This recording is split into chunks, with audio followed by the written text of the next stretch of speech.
If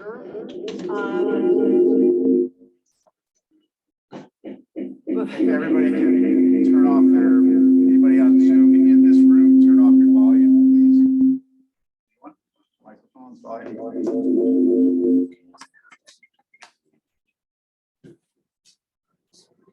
You have that?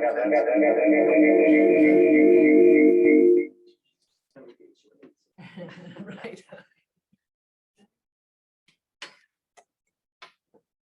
Okay. Before we get going, I just want to kind of take a poll. We do have action, at least one action item that will come out of the continued executive session. And so I want to make sure, is everybody planning on being here through the executive session? Hopefully, if we keep everything moving, we're out of here, 1 o'clock-ish. But we do have a lot of important stuff in the executive session yet to cover. So if I'm going to lose a quorum, we're going to switch up the agenda. But if everybody's staying, we're good to go. Yes. Madam Chair, I have to chair the Upper Yampa meeting at noon. I was planning on being an hour late, so I was planning on jumping out of here at about 11 or so if I could. So still have just a heads up. We will still have a quorum. Yeah. We will miss you. We'll talk about it. That's fine. We'll Talk about me. But that's fine. If that's all we're going to lose, then we're in good shape. We will proceed. Yes. Will you be done around 1 o'clock? Lord willing. And Well, no, I need to know because I've got a wool growers meeting down home. this Well, afternoon. Mark, it depends on how much I how talk. conversation will. It's not really something I'll be quiet. President Whitmore. I'll give you everything up. all righty. Okay, so we're may lose too.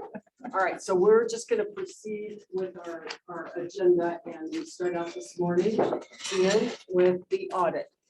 All right, well, good morning, directors. The 2021 audit is what we're talking about today. We are asking for the board to accept that audit.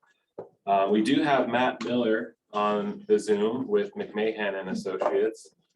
So welcome, Matt. It was a pleasure working with Matt and his team this year. The audit was done 100% remotely. But before I turn it over to Matt to talk about that, I just want to say a few things. I want to throw a huge thanks to Lucy out there. She really keeps the accounting department chugging along with making sure our employees get paid on time, our vendors get paid, and that we bill out to the appropriate parties on time as well for water marketing and whatnot. Thanks to Lucy for holding it down. And Steph for stepping in to help out while Lucy was out on maternity leave earlier this year. Steph was a huge help for us. So the 2021 audit did require us to have a single audit. That's when we expend or receive federal funding in excess of $750,000. That was mainly due to the RCPP efforts over in the Denison Basin. It does not appear that we will have a single audit for 2022. It's really exciting for me was the 2021 financials included the community funding partnership, which is a governmental fund. It's funded by our taxpayers, so it's considered a governmental fund. So you'll see that in the financials. He's been busy dishing out grants for that funding partnership, and you'll hear some more on that later. The 2021 mill was 0.502, which was roughly like $9.5 million in tax revenue. So the district is in great fiscal health. Can you run that last statement by again? The 2021 mill was 0.502, which translated to about $9.5 million within our whole district. So, but that's not what we approved. We have in 7A. Oh, yeah, no, that's just total funding for the whole general fund. And then we moved 4.2 over to the CIP. Okay, thank you very much. You're welcome. So we're in great fiscal health thanks to a lot of your efforts and our constituents when ballot 7A passed in November 2020. So thanks a lot for that. And most importantly, I think, for a lot of the new board members here, we do this audit annually, and The auditors are hired by the board. They work for the board, not management. So this is really for you guys. Feel free to ask Matt anything and everything. With that, I'll turn it over to you, Matt. Good morning, everybody. It's good to be here. My name is Matt Miller, and I'm one of the partners with McMahon and Associates. So our office is based out of Avon, so not far away from the district. We're kind of a specialty firm. We pretty much only do financial statement audits, and specifically financial statement audits for governments. We audit hundreds of local governments across Colorado, especially around here in the mountain area. So when I present an audit, I like to give a little background on what the audit process actually is like. And so ultimately what we do is we issue 2 reports really. The first is the actual report on the audited financial statements. And then as Ian mentioned, you also had a single audit this year. So we also issue a report on compliance with the major federal programs. And in order to do that, we break the audit process down into kind of 3 main parts. So the first part is planning. We actually do that part in January. So in January, we had a few days set aside where we met with district staff, and that's when we're going through internal controls. And so we really want to gain an understanding of who's doing what are the controls over spending money, how are things being approved, who's processing payroll, things like that. And then we actually at that time get large sections of your database. So we'll get a list of every check you've written for the year. We get your actual general ledger detail. So basically all the transactions for the year. And we upload that into our software, and we use what's called data analytics. So auditing has really shifted from essentially random sampling to what's called data analytics. And so with this software, we can extract things very quickly. So basically we can identify all their transactions with any vendor. We can summarize them. We can look at them by month. We can extract anything we deem as high risk. We can look for transactions that occurred on, say, a holiday or a weekend. We identify journal entries that maybe have an unusual combination of accounts they're going to. Anything that says correction or gift or cash, we can identify any of that quickly. And so that kind of helps us identify maybe areas that we want to focus on during the audit. And so the second part of the audit is what's called field work. And so we actually did that in April this year. And that's when we're actually tying out all of the numbers. So we do a deep dive into your bank accounts. So we look through all of your bank statements, your investment statements. We go through all of your accounts receivable to make sure that you're actually collecting what you're supposed to, that revenue's coded to the correct accounts. We actually independently confirm various things with outside entities. So your cash and investment accounts are confirmed with banks. Occasionally we'll send confirmations to other entities for, say, debt or things like that. We spend a lot of time with your capital assets. So we would look at what you're purchasing to see that it's reasonable, that you're actually capitalizing something that deserves to be capitalized. And then we look at the depreciation to make sure that things are being depreciated over a reasonable life. You're not saying that something is going to be around for 1,000 years. We spend a decent amount of time with your accounts payable. So again, we're looking at what you're purchasing, where it's being coded, making sure it's going to the correct year, that we can follow approvals. And we recalculate all of your payroll, and we actually trace it back to what you reported to the IRS. And then we do select a number of employees and actually trace all of their payroll data back to personnel files. So what they approved to be withheld, pay rate, things like that. And then a big part of your audit this year and in the last few years is also the single audit, which relates specifically to the federal programs.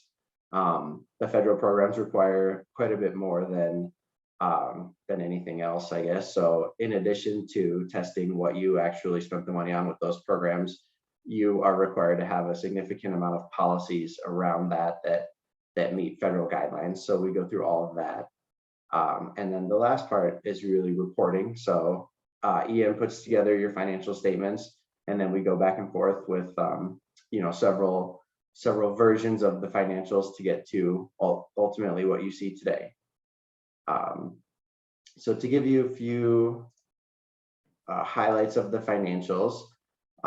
So you actually present a pretty comprehensive report, so a little more than basic financial statements. So on page 14 is where the actual audit report begins. So that's the independent auditor's report from us, and that's covering your basic financial statements. So you received what's called an unmodified opinion, which is a clean audit opinion, as you have in previous years. So there's nothing identified or specifically called out in this opinion. No new financial statement or financial policies were adopted this year or accounting standards. So that essentially means your financials are comparable year over year. And then to give you a few brief financial highlights, I guess as Ian mentioned, you are in a very healthy financial position. Ultimately, you reported positive net position in fund balances in all categories. You had about a $5.3 million net income this year, which is directly related to the property tax mill levy increasing due to that 2020 ballot question. So that roughly doubled. And then ultimately, I guess on both government-wide and fund level, you had a net income. So that means you're overcoming any kind of depreciation or anything like that. And then the last part is the single audit. And so that begins towards the end of the report. There's really two reports that come with the single audit. They start on page 57. And ultimately, we give an opinion on compliance with the federal programs. And then we also do give an opinion on the policies and kind of internal controls surrounding those major programs. We did not have any findings or question costs this year. So that is essentially a clean opinion on all of your federal dollars as well. So moving forward, it doesn't sound like you'll have a single audit for 2022, but if you did, you would be considered low risk, which is where you want to be. And then the last thing that we issue is the letter to the governing board. I guess to reiterate what Ian said, we do work for the governing board, and ultimately our responsibility is to report any kind of concerns or anything we have directly to you. And so there are a few things that we're required to tell you. Essentially, you have two main estimates in your financial statements. The capital assets are depreciated over an estimated useful life. You follow industry practices, you don't do anything unusual, so nothing there. And then allowance for doubtful accounts is also an estimate. And so we do review both of those during our audit. And then we did not have any difficulties encountered in performing the audit.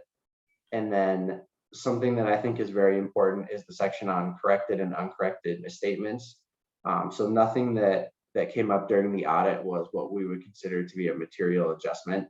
So what that means is that the information that you get all year long that you're making decisions on is accurate and can be relied on. And so that's a small part of the letter, but I think it speaks to the quality of the information that you're getting and how your finance staff operates. In general, we had no disagreements with management. And then we had one recommendation for the district that actually has already been implemented by management. We operate on a trust but verify sort of mentality. And so when it comes to travel expenses, the district policy outlines that these should be approved prior to incurring the actual expense. And several of the expenses that we selected during the year were approved verbally, but verbally is not something that we can trace back to anything. So we recommend that basically the district have a little more formal documentation process around that, which they have actually already implemented. And I will say, we actually wrote this board letter about 2 months ago, so the district addressed it a while ago. And with that, I will leave it open to any questions that you may have for me about the audit process, any of the recommendations that we have. Yes. McGinnis. So can you tell me in regard to page 48, the employee ownership program for housing? You've got an allowance for doubtful account of $90,000. Can you explain that to me? I understand the allowance, but we have a bad debt in that account, or what's that reflect? That reflects the relief provision within the guidelines for the employee homeownership. So it's not outside the guidelines. So we haven't had somebody that's gone outside the guidelines or parties and defaulted on the agreement. Thank you. Welcome. Anyone else have a question? The audit look, yes. Just a comment, congratulations on such a clean audit and Thank you. all the hard work. You see that, and I think the best pages in there are page 8 and 9, which had that terrible chart that showed property valuations going up and revenues going down, and now they look much better tracking along after 7A, so that's great. And the next chart on page 9 with the revenues also is much nicer to look at. I'm glad you share in my excitement. Matt, I think we really appreciate all of your efforts this year. Good audit. Anyone else? Did you have a comment? Yeah, I just want to make a comment about Ian and the team that makes a clean audit like this happen. It is a pleasure to be the general manager in an organization where there's a team of expert professionals who really do a remarkable job. Ian leads the team and Lucy is an integral part, but they're not the only team members. Stephanie and Audrey and several others in the district are required to participate in order to make sure we comply with all the checks and balances that we have to have in place to follow best management practices and the generally accepted accounting standards. And it really takes a whole team effort, and they do a tremendous job. So I just want to thank them for the work that they've done to keep it this way. So. Absolutely agree. And just for those of you on the board who may not know this, the president and the vice president also have a role in reviewing expenses and approving expenses and in reviewing timesheets for the general manager and general counsel. So there really are a lot of checks and balances, and our team does a really good job in putting stuff together. I don't think when I was looking at the expenses, everything was very well documented. There were never any questions. There was never anything, out of the ordinary that seemed peculiar.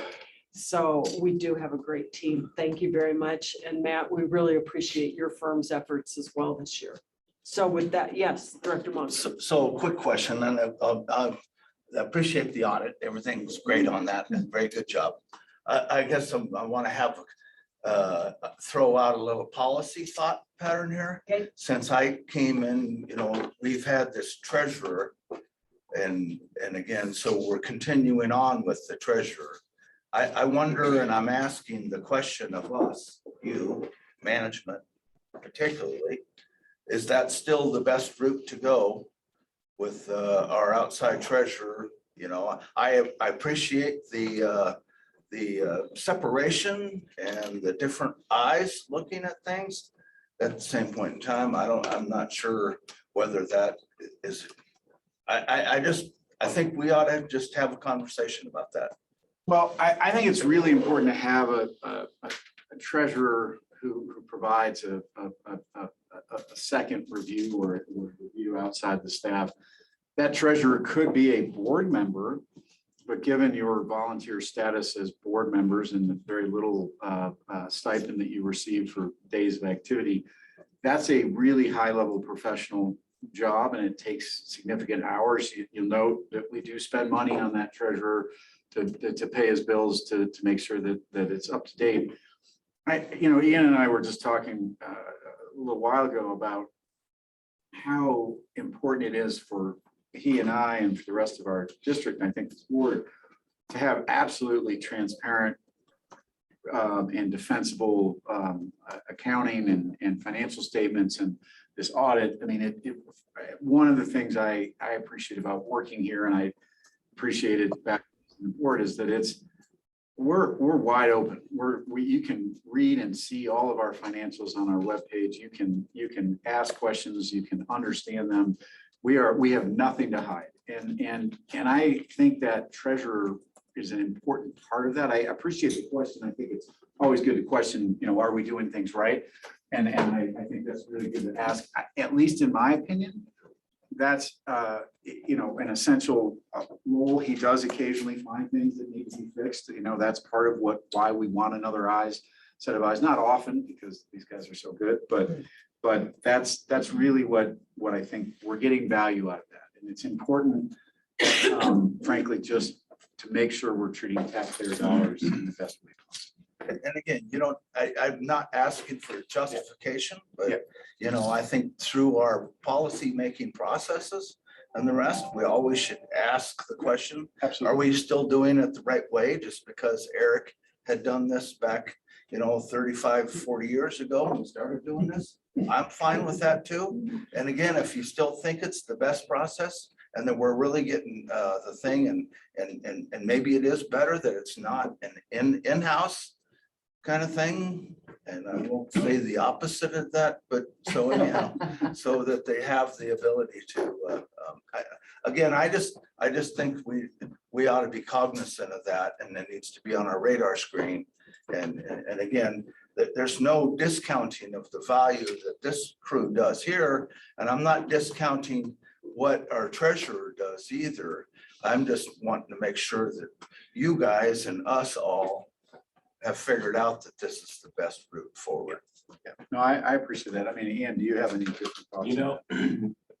The only comment I'd make is that we're such a small team, and the segregation of duties is a huge part of internal controls. Yep. And with our small team, it's really hard to completely segregate everything. And so the treasurer plays this integral role where he comes in and he kind of helps, be that third party that really tightens up our internal controls is what I'm happy to explore or hear what you have to say. I'm not advocating either way or whatever.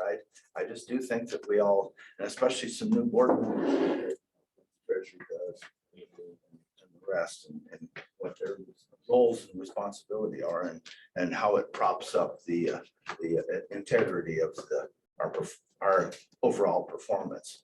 Yeah, so I'm good. I said enough. If I can, I'd love to get Matt's opinion in terms of having an outside treasurer. Is that do you see any advantages or disadvantages? What's your recommendation, Matt, to the board with respect to that? Segregation of duties is one of the most important things, and that's obviously where we spend a lot of time. We carve out a specific part before the audit for several days to go through all of that.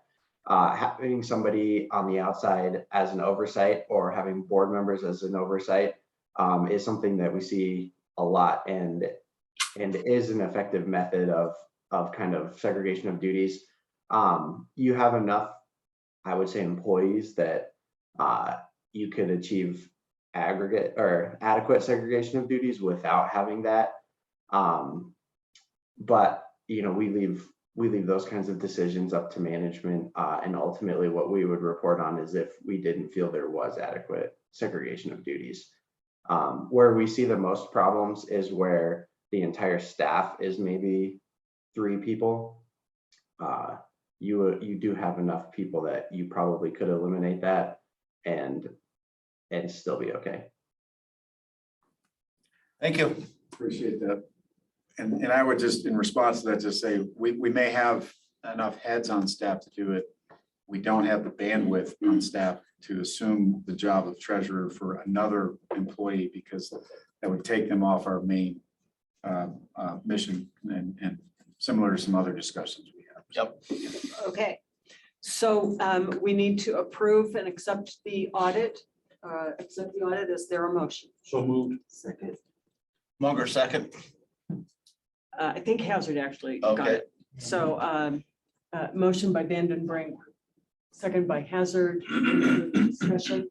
All those in favor, aye. Aye. Any opposed, nay. Great.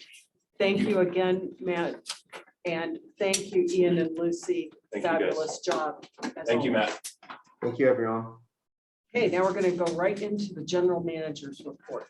All right, Don, if you want to step on up, we have DK online. And unable to join us for health reasons, but is here virtually. DK had a good suggestion this morning, given all the hydrology reporting you got from the Bureau and our Upper Colorado River Commission Executive Director. I think DK is going to provide a short opportunity for questions on the Big River hydrology, but very quickly turn it over to Don for Don to cover our intrastate issues, specifically some of those related to our enterprise assets. So Dave, do you have anything to add? Thank you. Good morning. Sorry I can't be there. We just wanted to be available for questions. If anything, follow-up issues from yesterday's detailed discussion.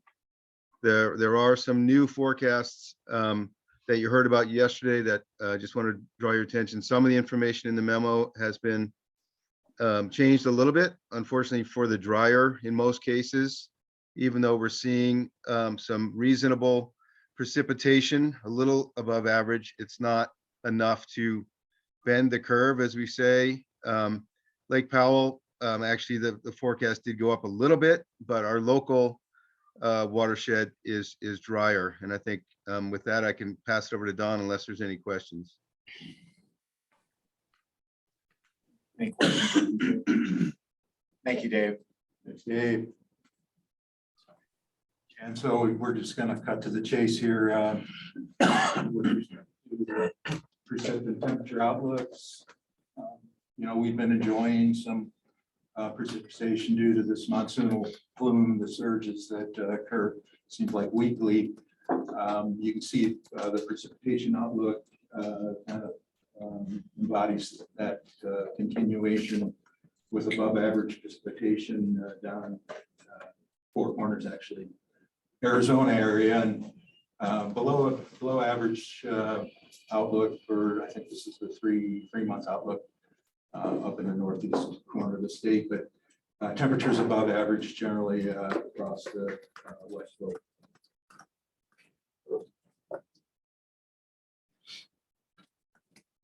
So I'll talk real quick about forecast volumes into various at various nodes in the Colorado River Basin. Wolford, started out looking fairly poor, and we got some additional moisture and cool conditions that contributed to 67% April through July. There yet, but forecast is an average. On the Blue River, Green Mountain and Dillon, 76% of average. The Roaring Fork, slightly better. These numbers besides Wolford are all down. Cameo at 80% of average runoff. Yampa at Deer Lodge 76%, Gunnison 63% of average, and then of course Lake Powell, which we heard an awful lot about yesterday at 56% of average inflow.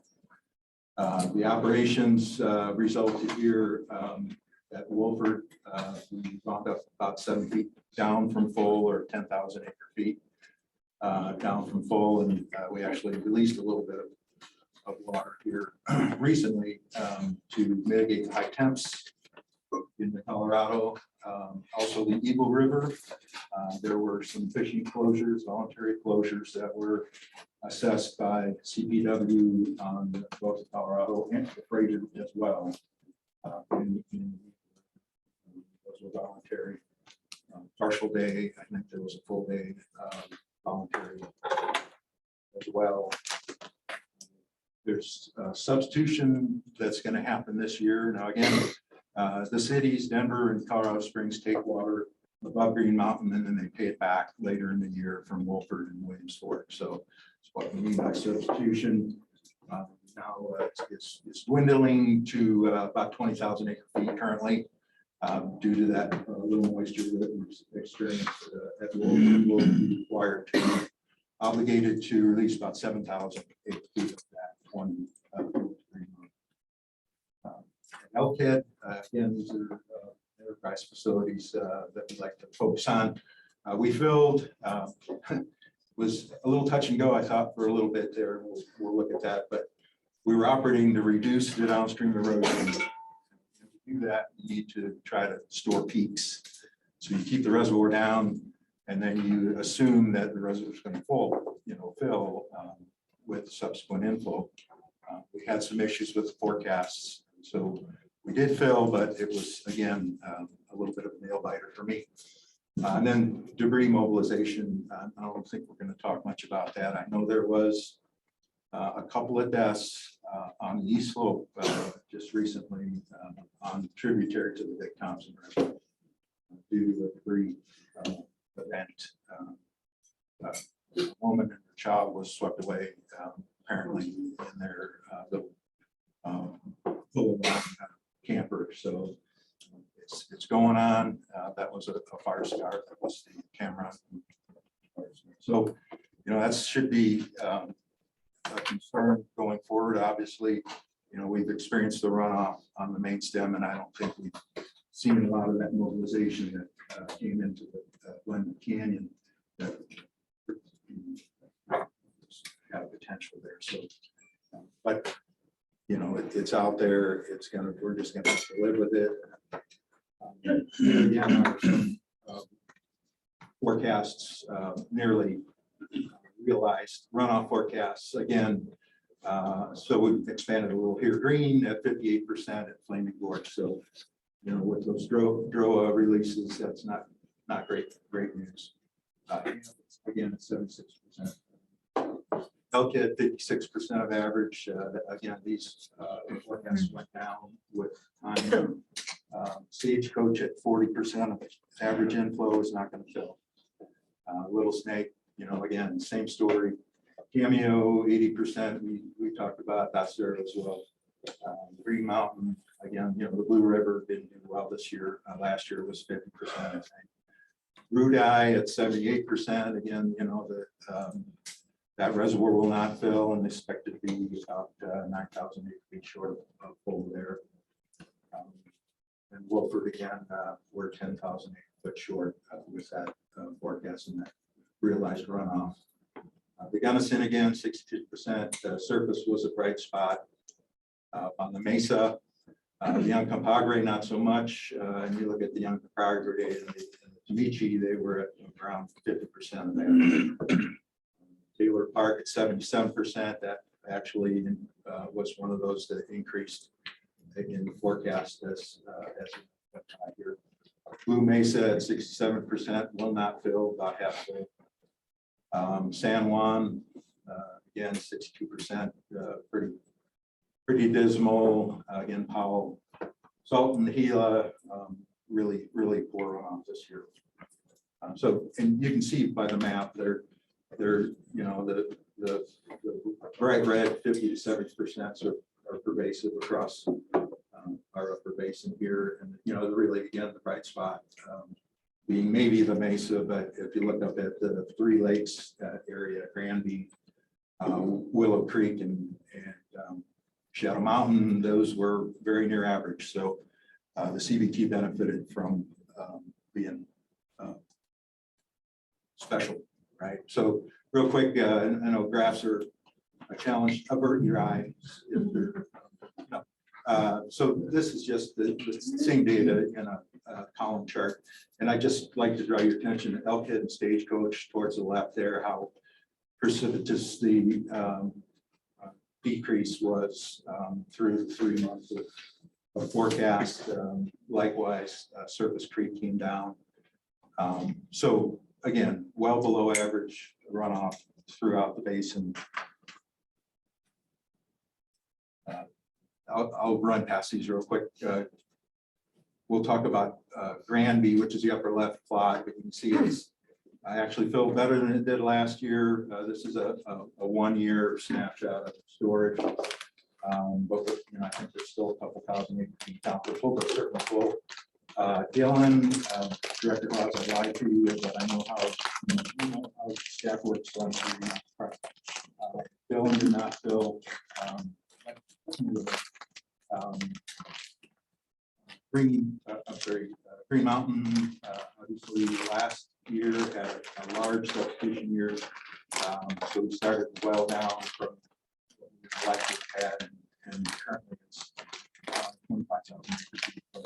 And that's the 20,000 acre foot substitution we're expecting this year. Crude Oil again did not go last year, was down considerably, and this year we're about 10,000 short. Will not fill again, unfortunately. And then the last graph in the lower center is Blue Mesa.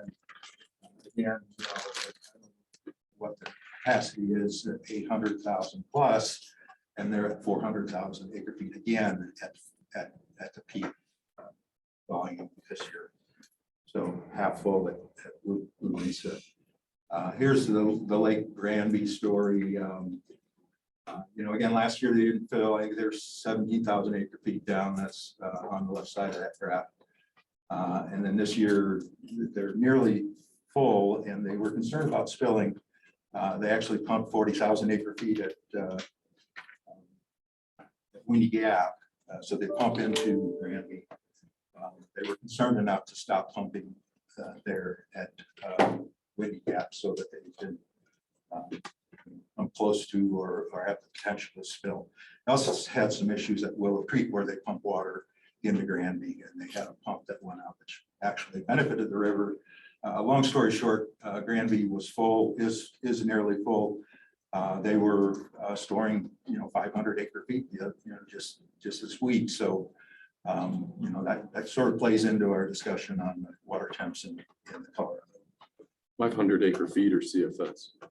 Actually, it's 500 CFS. So it's down now, I'm sure, in the last couple of days, but they're storing quite a bit up in the Three Lakes area while the river is having a difficult time. So the snowpack above Cameo was subpar again, but near 90% of average on the peak. And unfortunately, we are only experiencing about 80% of average runoff. So again, that's that soil moisture deficit component to the equation.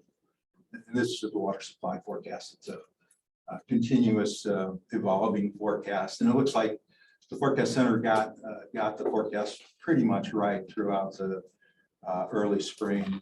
We got the big snows in late December, but pretty much runoff was considered to be below average, and resulted in about 80% runoff.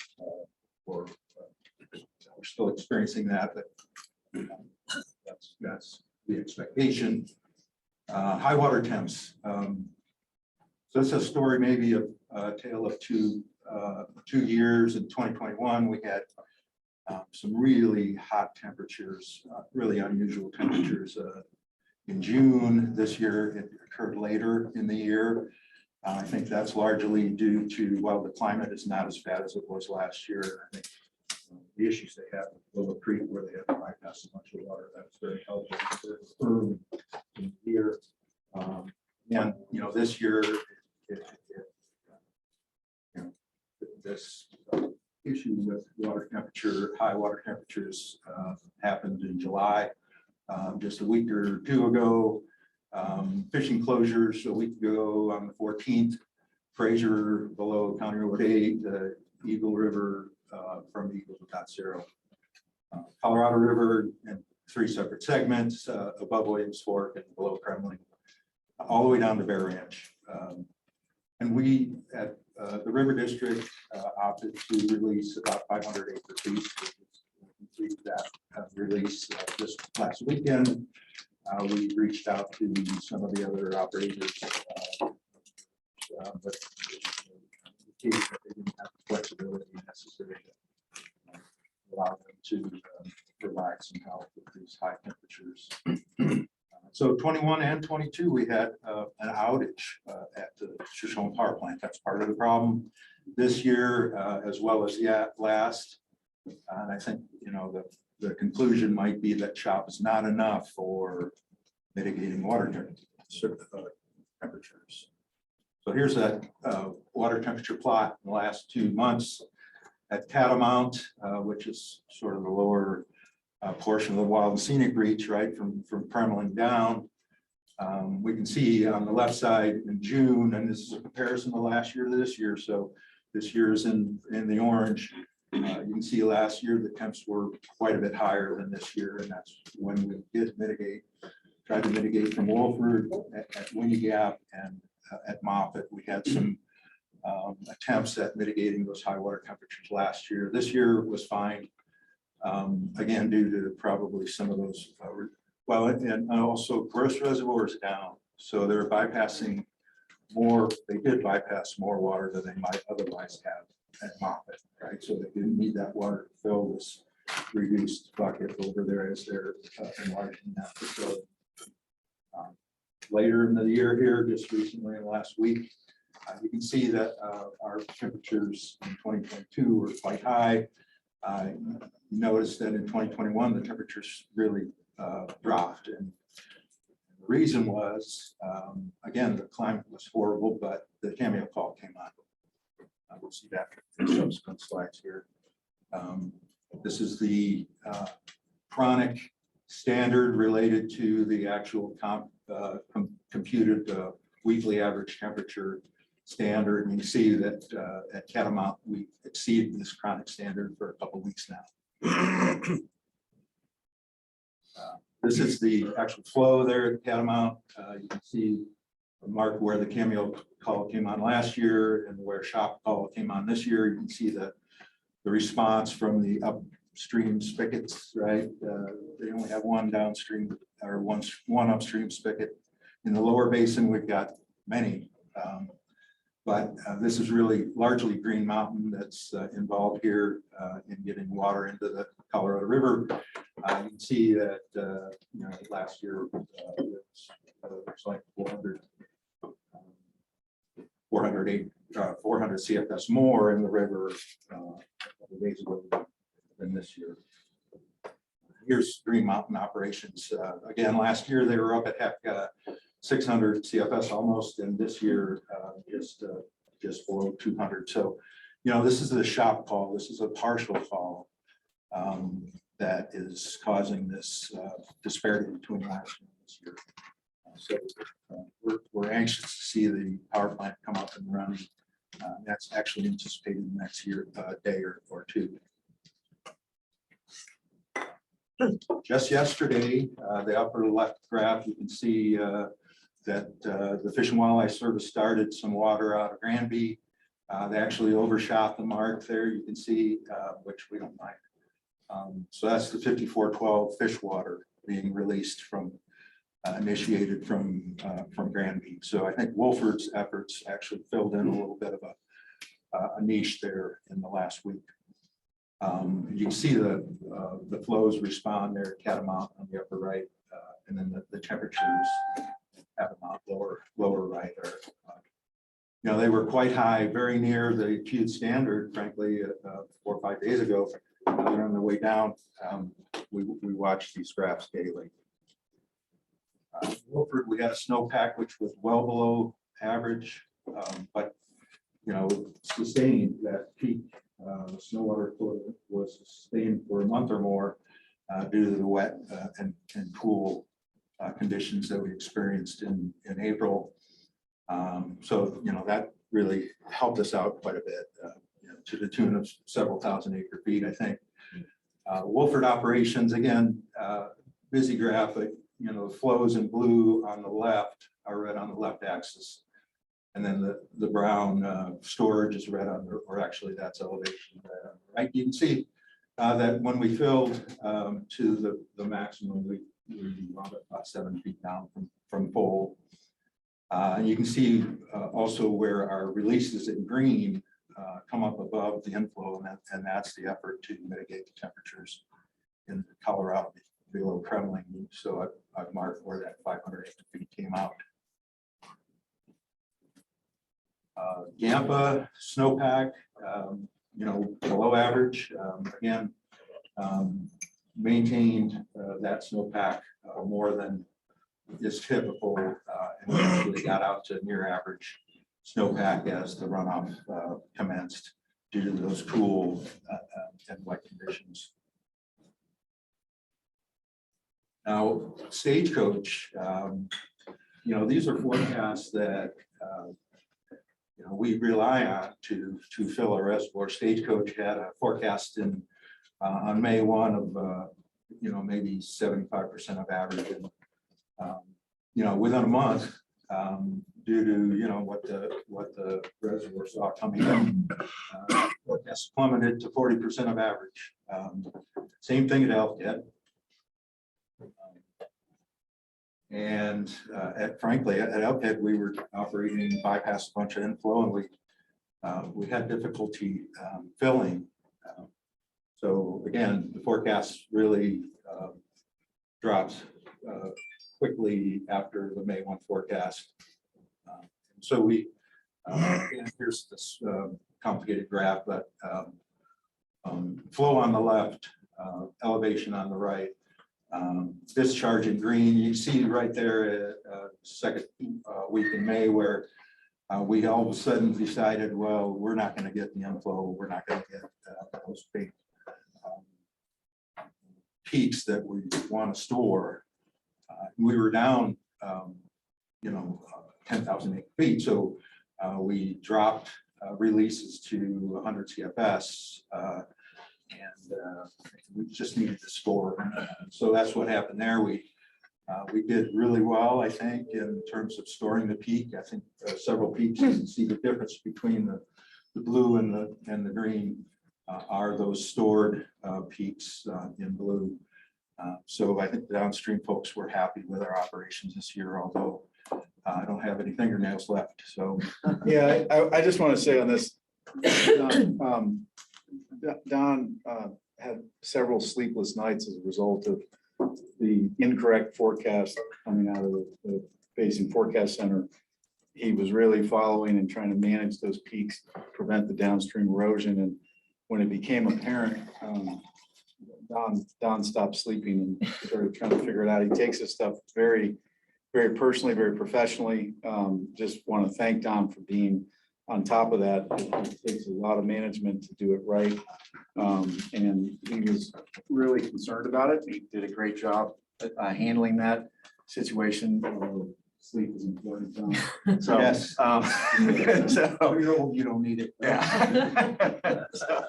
So I just, it's another one of those components where I think we often talk at the board level of the importance of accurate data and science and the support this district gives to that. And I just want to say that some of the improvements in technologies and capabilities in terms of boosting accurate runoff really helps manage reservoirs in times of drought. It helps manage stream flows, and not having accurate data does have repercussions in terms of both water supply for humans and healthy rivers. So I just, it's a good opportunity to kind of understand real ramifications of not having precise and accurate runoff data. No criticism to the Basin Forecast Center, they were doing their best work, but it was off. Well, and there are other efforts, obviously the reclamation and Denver, they do some of their own modeling of forecasting. We rely heavily on the Basin Forecast Center. With respect to operating, we really appreciate the flexibility that management gives us. And I think, Peter said to Brendan and I, hey, you guys want a really small water, go ahead and do that.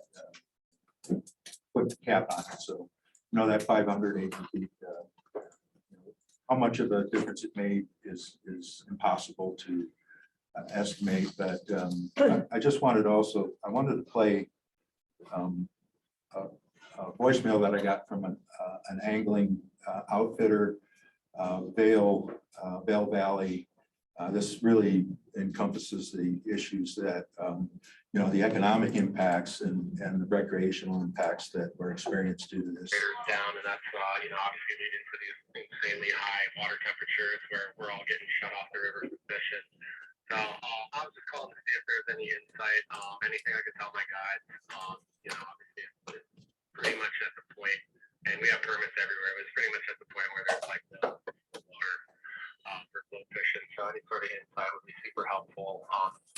Okay, so yeah, I mean, real economic and recreational impacts due to the high water temperatures. Again, we reached out to the folks on the slope, and I think some other folks can weigh in, but it was basically we made a press release on Friday, sort of reaching out to them, and they replied sort of really to their customers on their inability, their inflexibility to participate in these high water temperature mitigation.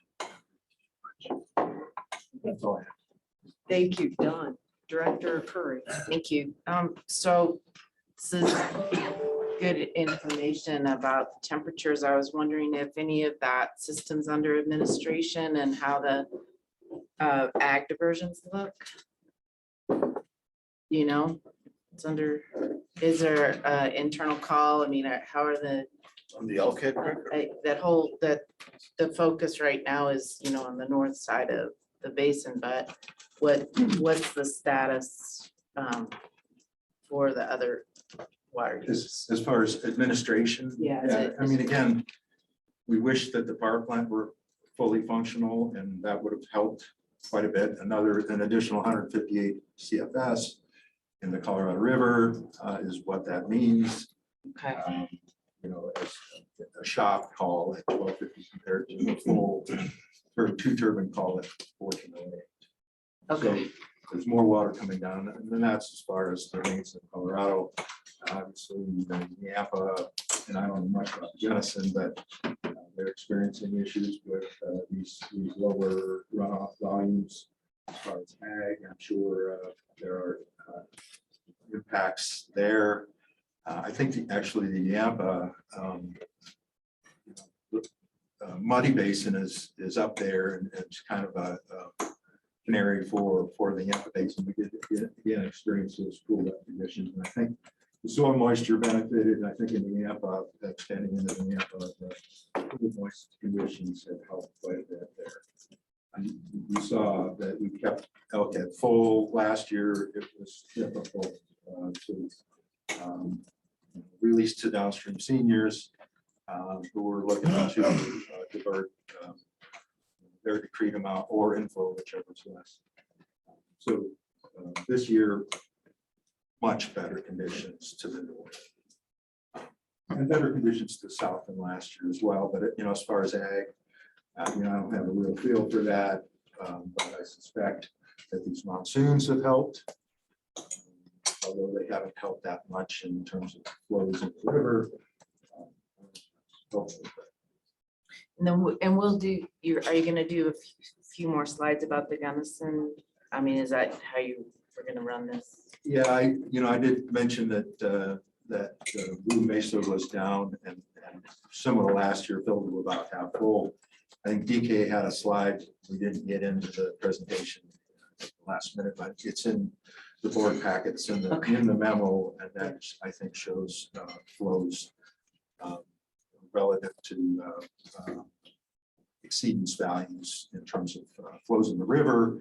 I don't remember what DK wrote, but that whatever he talked about in terms of the Gunnison Basin is still there.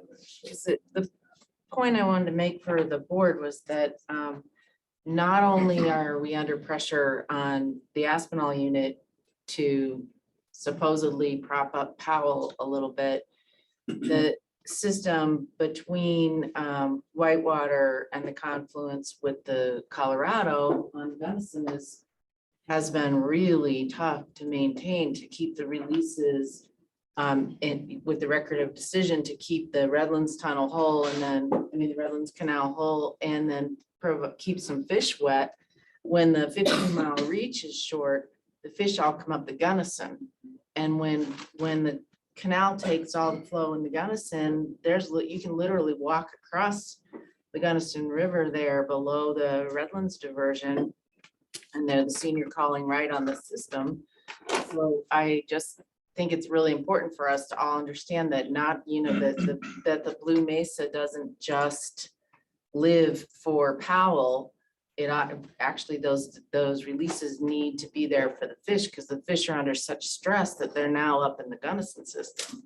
And it's just really been hard to meet all these needs and keep storage levels at some reasonable amount, because now the whole reservoir is full of green algae and the fishing's terrible. And if you run along the river, it's all green, bright green, like fluorescent green, because the temperatures are so high. And the whole system's really stressed. Where I'm sorry, to interrupt. Where specifically was Above the blue. So if you above Blue Mesa, which is now much smaller, and there's a lot of nice clover growing, but above that, the river coming in is warm and bright green, and it's just the reality of the system being under pressure. But I don't know if everybody's really familiar with how how important it is to the endangered fish to have that 3-mile reach below the Redlands Canal to keep it whole, and the record of decision requires those releases, and they're really having a hard time making all of it work. Thank you. Yes. Just a question for Don. Do you get a lot of those calls that, so single issue calls and so it seems to me that you ought to have some type of working format or something, your priority list and things. I mean, just like we harass Lake Powell and, are you balancing for water or are you balancing for power? So we ought to have some kind of similar kind of thing too. I mean, yeah, we all want to have water in the river, but at the same point in time, sometimes that, there's sacrifices. I mean, how we took the rafters off Yampa yesterday, so, because the river's getting too high. So I don't know how. Yeah, I'm sorry. No, please.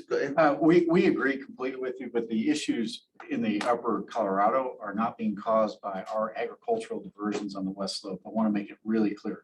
Our ag users are in priority in diverting, but the issue is that Windy Gap and Northern and Denver are taking water out of the river at remarkable rates. As Don mentioned, at 500 CFS, they're taking it out, leaving very little water in the river, spiking the temperatures high and damaging the west slope economy.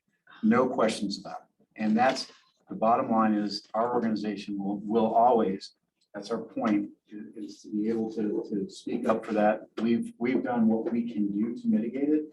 We've taken a hit. Our reservoir is nowhere near 92% full, whereas Denver's system this is how they explained it to their clientele yesterday. We can't really help out on the west slope rivers. We realize the temperatures are spiking and the economy over there and the recreational economy, which by the way is largely front range customers coming over. Yep. Right? They say, oh, we can't help you out. Sorry, we can't help you. Oh, but our reservoirs are 92% full and there will be no further need to conserve water or further restrictions on our water restrictions in the same damn press release.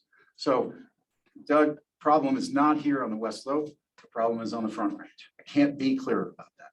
Yeah. Okay. Director Cal. Thank you, Madam Chair. I agree with you. Last year, we raised hell with them about having a full reservoir at Dillon when everybody else's was less than half. And all they could say was, well, it's kind of like, it was kind of like, Well, my growers are at 70% right now and headed down. They're at 100% and headed up. Well, our people is trying to figure out how in the hell we're going to make a living. It's time for us to say, okay, boys, this is, you want to play PR, this is how we do PR. And I'm for it. Spend the money, let the people know, and now's the time. If you guys can't help us, we're not here to help you. You have a right, we have a right, but we're still senior. That's something I think we need to talk about. And I'm sorry to get wound up. It's too close to breakfast. You know, it is something that we need to make an issue of. Because there's nobody at this table that's doing as well as they are, water-wise. We've talked about, we're trying to learn how to work together. Some of these programs we've done, I forget what it is, learning together or something. Time for them to figure it out. You didn't learn about it, so we're going to teach you. We've had that issue here, participated in a call on the Wild and Scenic program, which is one of those learning together programs, as you mentioned. And it was remarkable how quiet the response was when we said, this is what we're doing. And by the way, we are taking a leadership position by sacrificing storage and putting water in the stream up there. And there's no additional help being provided. Yeah, well, you know, that's one of the things we talk about down the lower basin, you know, the lower part of the slope is that we're on percentages and they've never. They divert 100% of their route, no matter how much snowpack there is, what the issues are below their diversion, those kind of things. Hey, you don't want to be a citizen, then don't be, but we won't be neighbors either. Leverage. Okay, A lot of press. Director Haas. Yeah, thank you, Madam President. Just a quick comment on this piece about the Front Range, because they are saying, from what I've heard, we're not going to do conservation. We don't need to do conservation. We don't need to help with Lake Powell right now. We don't want to send that message. But how about helping Colorado? Can we this is affecting all of us. Frankly, helping Colorado and Lake Powell is incumbent upon all of us. Right. And that includes the Front Range, and they're not stepping up, period. And they need to. And the leadership at Denver Water needs to step up and contribute water to the state of Colorado in this time, and they're not doing it, period. Is there anything we can do to? We can continue to make that point very public. Is that our only leverage? They're not illegally diverting Right. water. They're not breaching their decrees. They have the right. I think you might have heard our state engineer indicate that he's not encouraging conservation Right. among water users at the moment. So we have a leadership issue on the Front Range and at the state on this issue. But we've heard from Becky Mitchell that, we need to do what we can in Colorado. And so Yeah, and let's do that. And with very clear respect, Commissioner Mitchell is pushing for that. Okay. Our state engineer is not. So there you have a difference in state leadership within DNR. Yes. I just wanted to note, to thank Don and Brendan again for working hard to figure out how to get some water into the river last week when the temperatures were really spiking. I did hear back, excuse me, from 3 individuals at Parks and Wildlife sending sincere appreciations for the River District's work and helping out there. So I just thought I'd let the board know about that. The other point I wanted to make, and Don made it, but I just wanted to sort of reiterate, is that the Shoshone power plant is down, or at least one turbine is down. That puts us into a situation where since natural flows are less than what the Shoshone power plant would be calling for, we go into what we call SHOP, Shoshone Outage Protocol, which has a target of 1,250 CFS, which is the amount of the senior Shoshone water right.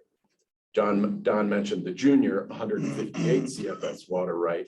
So if both turbines were up, there's a period of time at which the river, would produce, if a call were in place, 1,408 CFS. As Don mentioned, that additional 158 CFS between the full call and a SHOP target of 1,250 CFS would have played a significant role in reducing those temperatures in the river, because that additional amount would have been called out from the upstream or most of the upstream juniors that were taking water at that time. And there's a whole another house of cards that is having an effect on, which is basically that Green Mountain is continuing to physically fill at this time, that continuing, it's reached what we call paper or legal fill quite a while ago. And now it is continuing to physically fill. And Don mentioned that has the effect of reducing the substitution amount that is owed to the river, owed to Green Mountain Reservoir by Denver and Colorado Springs.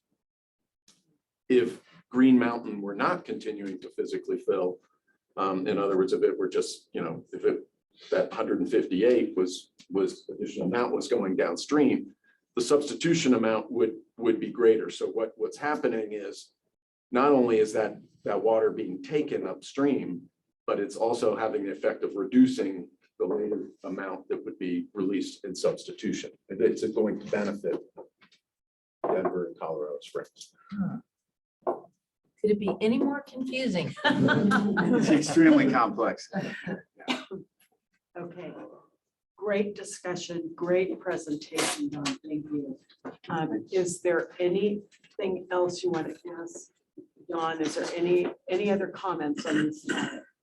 There's no action item on this, so we'll go back to your report. Next issue, Two Rivers Park Plaza office landscape progress. That's our landscape here. The board approved $250,000 budget for us to contribute in the condo association towards water smart landscaping. Our landscaping is a remnant of a time when Colorado River had more water, or at least we perceived it as such. We are in the process of doing that. Details are in the memo. Don't want to take a lot of time. Audrey is available for questions if you have them. She and Brendan are leading the charge along with me on that, but we thought we'd skip particular discussions. We're basically value engineering the landscaping right now because it's oddly enough come in over budget. So like everything else. So if there are questions. Questions, great. If not, we'll move on to the flood seeding program. So I just have one quick question, a broad question. So what's the breadth of the remodel then? So is it this floor or is it the second floor, the bathroom? So this is just the landscaping we're talking about. Okay. The interior renovation that we're also looking at that the board authorized some funding for is only on the second floor. So Okay. it's our main office. This floor has been, this room was done a few years back. But it's the second floor that is primarily about 40 years old in terms of its last time it was significant. Okay, very good. Thank you. I just wanted to get. Any upgrade to the AC? I will just say the AC is one of those things that we're all a little frustrated with. It doesn't seem to work well. It is a full building, full condo association replacement. It is not something we control. We don't have a majority vote in the condo association. It is definitely a problem, as you noticed yesterday. It is also old, so that will be coming up at some point in the near future. With that, Mike, thank you for being here, and DK's online to assist with Mike with any questions, but Mike's taking the lead. Thank you. Good morning, Madam Chair, directors. Been a while since I've been in front of the board. Been a couple of years in person, a couple new faces. I'm Mike Eitel, I'm the senior water resource specialist here at the River District, and I do a lot of those learning by doing type of stakeholder engagement things. So if there's a lot of stakeholders involved, I'm usually attending those meetings and working with those. You need a bigger hammer. Right, bigger hammer. And after today's discussion this morning, yesterday's discussion, I think the cloud seeding is kind of an interesting one falling in place because it really it touches every part of the basin. It has partners up and down the basin, within the basin, front range. All the players are involved here. So whether we're getting along or not on certain issues, we are getting along with those entities here in the Central Colorado Cloud Seeding Program. No presentation. You have my memo, page 239 and 242 in your packet. It'll have 3 general authorizations. When we talked about Don losing sleep over memos, believe it or not, I lost a sleep over this memo too. But nonetheless, it's taken a lot of work to get here. We're asking for a fiscal note and some authorizations to manage the program. But just to do a little background there, figures 1 and 2 kind of are overviews of the state's different programs. The Central Colorado program, you'll see is one of the larger ones within the basin. We have 3 within the River District, 2 separate ones that we are partners with, but we don't fiscally manage those. And we don't contribute to those 2. Generally speaking, I'd also like to thank the CWCB and Andrew Rickert for their participation in this program, and they get involved in the regulatory side. They actually issue the weather modification permits, and they take the funding from the lower basin. Just so folks know, the lower basin is probably the largest contributor to all the cloud seeding programs on the western slope. They contribute anywhere between $400,000 and $500,000 to the CWCB. They have annual meetings, and they operate on a 10-year window programmatic kind of cost share agreement, but they change the funding on an annual basis. And that's probably the large portion of the money that we get from the CWCB comes from the lower basin. And then we also have the Front Range Water Council folks, are all the other members on the eastern slope. They contribute. And then there's a west slope portion that we contribute to. And the Upper Eagle and Eagle River Water and Sand, they also participate in this program. They came in 2 years ago, and they are intending to be partners throughout the program. I'd also like to say that as far as the program goes, management, we take a 3% management fee from the CWCB's portion, and then any external money coming in from partners, we have a cost share recovery program to pay for our hours for my work on these programs. I also get involved in some of the larger weather modification, and cloud seeding is one part of it. And just to briefly say that throughout the world, cloud seeding is used throughout the world, but a lot of it's for actually hail suppression, which is something that's quite interesting. Colorado does not have a hail suppression program to date, but if you look back insurance wise, I think the largest insurance claims in the state was from hailstorms ever, like $30 billion. South Dakota, areas of France, the winemakers, they use it successfully to protect their crops. And I find that quite interesting. But it's a different, same method, but different end game there. But we're not involved in that. We're here to make water.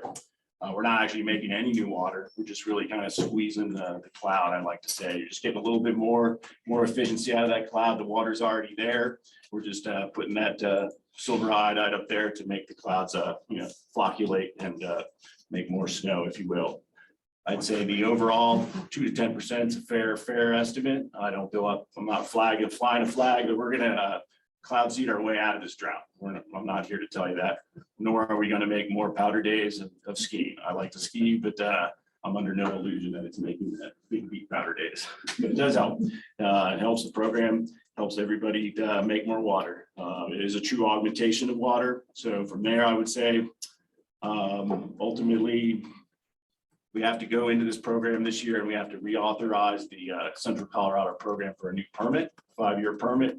And as we were discussing this with the front range entities, every year we've been operating on an annual cost share agreement with these entities. Unfortunately, with the way different agencies work like ourselves and the cities, it takes those cities a long time to go through their town councils. And it takes up to 4 months to get the annual agreement signed every year. So we end up in the program, starting a program where we don't actually have the funding in hand until mid-January. So we started that last year talking about it. Originally, DK had come and authorized this program for 3 years to try and do what we're doing today. But ultimately, we think if we tie our management to the program, we should tie it to the permit and have a similar time frame. So the permit's for 5 years. We're asking the River District's board to authorize us to manage the program under general manager's authority and oversight by legal counsel on the agreements. Ultimately, that gives everybody certainty. And as we're working with the Front Range Water Council, we still haven't worked on the ultimate budget for folks, but we know where we were last year and they've agreed to at least that funding mechanism, funding level. We're hoping to increase the program's overall ability for cloud seeding hours. And really, it's not just about cloud seeding. You got to have a certain number of hours. You got to have the equipment on hand. You got to have the iodide, silver iodide solutions ready to go. And every year is different. Not every storm is seeded. Not every storm produces as well. So, you got a range. If you look at figure 2, you'll see over a period of time, the hours change a little bit. We're the gold bar there. And we're the largest, we're looking for about 2,500 hours of seeding through all the different generators. And I think figure 1 really shows, when you look at it, the inset map, I think really shows you where we're seeding. We're we're seeding those high mountain ranges along the divide. And it's really the heart of the Colorado River system ultimately. So you're helping out everybody. Everything that falls is system water. It's not allocated to any individuals. But ultimately, we're trying to increase the snowpack. With that, with the authorization of the weather modification permit, it has a couple things that you go to the target areas, which are the polygons that you see there. And then they also have exclusion zones. So in the Central Colorado program, we try not to actively seed into Rocky Mountain National Park or over the climax molybdenum mine. So those areas are exclusion zones. And they also have in the permit, under certain conditions, stops for avalanche for hazards. We work with CAIC. And if they put up a high avalanche warning, we would cease operating the cloud seeding at that time. And then also at a certain level of snowpack, we'll quit ceasing seeding. But ultimately, we're looking to seed on the dry years and the wet years. We're gonna do it every year, the same way. We're not trying to short the system, but it's something that you gotta do day in, day out. So ultimately, we're here to ask the board's ability to operate the program for the next 5 years. The fiscal note for us is going to be up to $50,000 a year, which under Andy's authorization. We currently have been paying $25,000 a year, but we're asking all the entities to up their initial contributions, and whether it's a fixed amount or a cost escalator, we intend to expand the program up to that authorization amount of $450,000 annually. We're looking at this year is probably going to be more in the neighborhood of $350,000. And that includes our portion of our funding in that program. But from there, the three requests is to authorize, provide fiscal and administrative management services for the CCMRB program for 5 years. We're also asking for the ability to enter into the cost share agreement with the Front Range Water Council entities and the Eagle River entities for a 5-year program. And they'll have a not to exceed $50,000 to the River District on an annual basis. From there, that's a big ask for me. I've never come to the board and asked for such a large request. I'd be open to comments or questions regarding this. Great. Are there any questions on this? The request is for 5 years, $250,000 authorization for management to enter into the contracts and to manage the program. Questions? Yes, Director Vandenbrink. I'll do my best to get this square because I'm still sorting it out in my head. So Mike, you've known me for a while, so sometimes you just want to hang on to it. Yeah, anyway. We're able to quantify the amount of snow that's produced out of this program, correct? Correct. And it's an algorithm. Yep. And how is the water proportionally divvied out of what is made out of this snow? So as part of the permit, the CWCB requires for every weather modification permit to have some sort of target control study as part of the program. So in our program, we have a second, call them a vendor, if you will. It's North American Weather Consultants, who takes the data from Western Weather Consultants that operates the program. And they do a regression analysis based on the meteorology and the amount of time that the cloud seeders are running. And they break that out to a basin by basin. I was hoping to have some of that information for you all today, but it's in draft form right now. But it'll extrapolate over the basins based on where the cloud seeder generators are turned on and activated. And they do again, the target control study, it's a regression analysis. So you're looking at it and trying to see what that enhancement is. And they come up with a number. And it's, you got to take some of that with a grain of salt, I think, ultimately. And that's part of what we try to do here.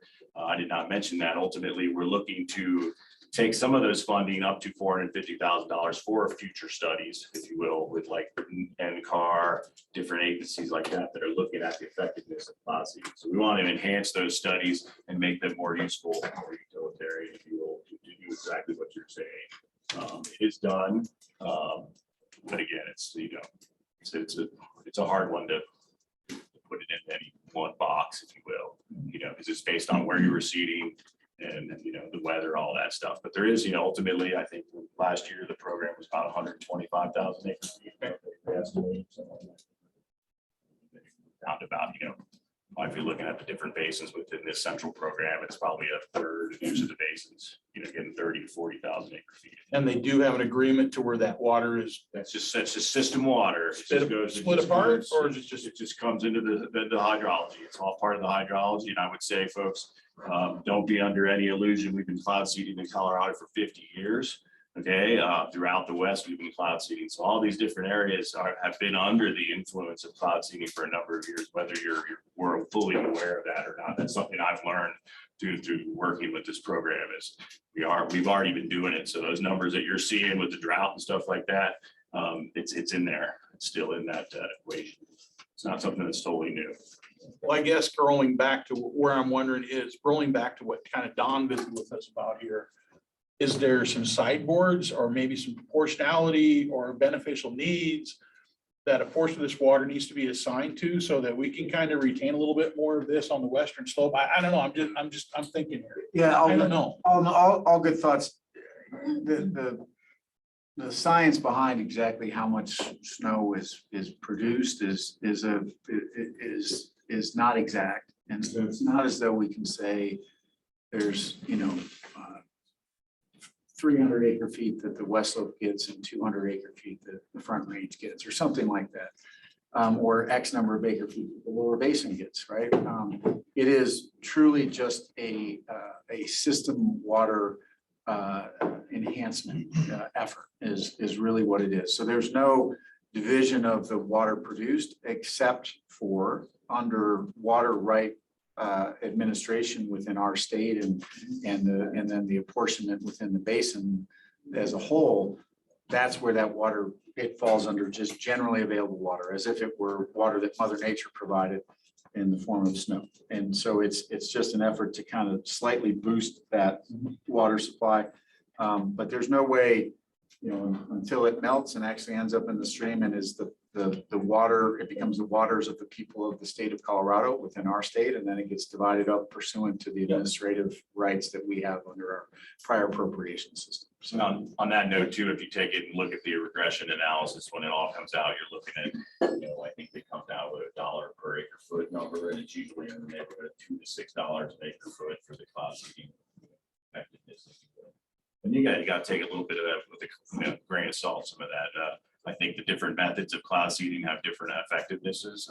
Aerial cloud seeding, where they use jet planes to fly right through the heart at a certain layer in the cloud, and they're putting that silver iodide directly into the cloud, might have a little bit more effect than the ground-based generators. But we have a lot of ground-based generators to make up for that ability to do that. We do have one program in the state that piggybacks off of Wyoming's aerial program, and that's in Jackson County. So it'll come down into that North Platte Basin, and that's the only aerial program that we currently.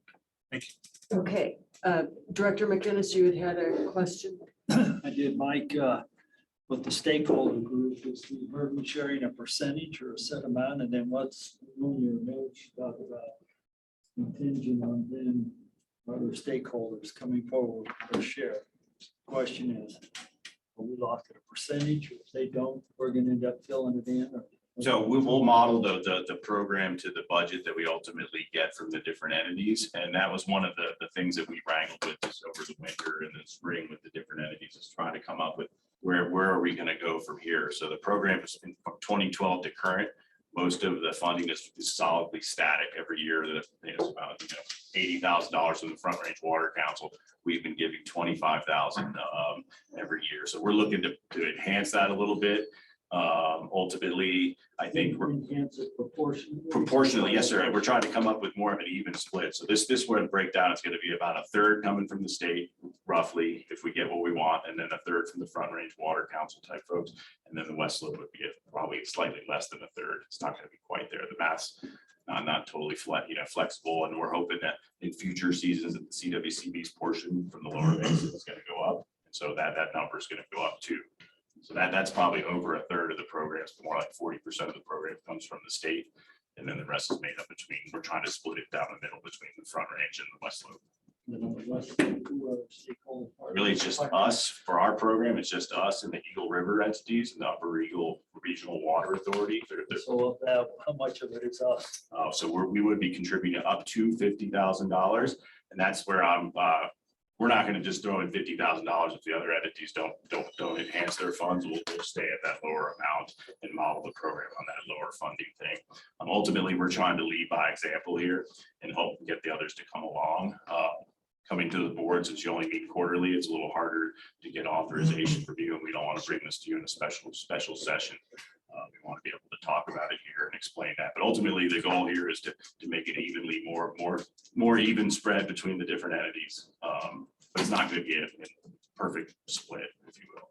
Okay, Director Munger. A couple of questions. So I thought that last year or the year before, did fail resorts or something bail out? And so ultimately, if you look at the chart with the hours, you'll see that there is a Vail is a lower blue. So Vail was the first permit holder within the state for cloud seeding. They helped develop technology with our consultants. When COVID hit, they pulled their funding out. So it was actually, if you were to look at the numbers, it was more like in the neighborhood of 50 to 60% of the program was funded by ski areas. We do have one ski area in our program, Winter Park, that's they like the program, but they're currently the only ski area in there. We've reached out to Vail a couple times. I'll be honest with you, I'm not confident that if we get them to come back, it'll be at a lot less percentage than they were. So the second question, this is coming out of general fund monies? Yes, that's correct.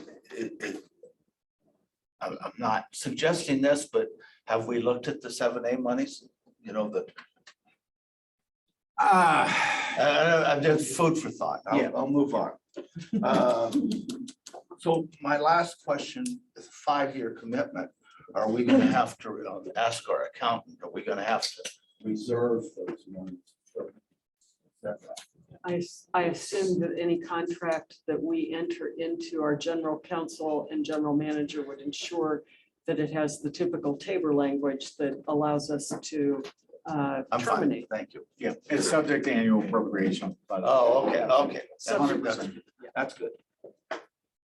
You know, it's interesting. And this is a quick comment. So, I mean, how effective the program is, it's hard to say. I mean, and yet it's kind of like the drought right now. Do you pull it and not do it when we're having such dire water situations? I don't know how we could do that. Again, at the same point in time, I get a little concerned when we have these reports coming out showing how much increased snowpack that we got out of it. I kind of liken it sometimes to the outdoor recreation economic impacts at times as well too. So, and those things can be so, weird and different. So I don't know. So I'm good. Quick comment is, so we're at funding level of, and we're basically doubling the funding level in the future. Are we doubling the water that we're getting from this? Or is there a? Two things, we will have, as the program grows, we're getting more efficient cloud seeding generators, these remotes. So you'll see there's different colors on the map there. And they're operated from a computer rather than the person actually going and flipping them. So they're more efficient. They're going to run longer hours. They also have a higher burn rate, so they burn more silver iodide than the older generators. So we're trying to maintain I modeled the program based on average hours, looking back 5 years, and we're trying to maintain where we were kind of with the ski areas involved. If you were to add them into there, and that runs about 2,500 hours of generating hours, and that's the target that I'm trying to build the program around. Costs have gone up, so inherently over the last 10 years, we've actually probably lost some efficiencies or generating hours due to increasing costs, whereas the contributions haven't met up with that.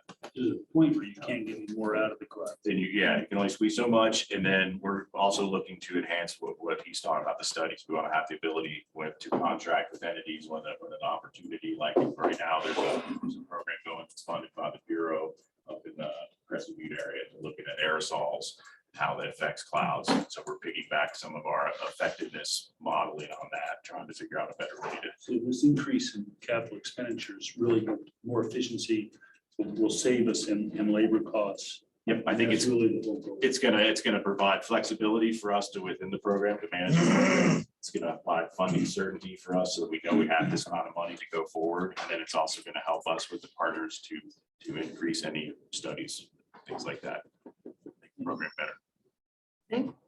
Yes. Yeah, thank you for this, Mike. I think it's good information, and you've done some presentations up in the Eagle River Valley about this as well. I feel like sort of what Director Munger says, this is really a time that we have to take the lead on anything we can do to help with water supplies. It sort of fits right into that mission of releases from Wolford and doing everything, even though it's not precisely measurable, we know it's to the good. So I think it's a good expenditure of funds to try and help that. Yes. Move to authorize the agreement with CC RMD.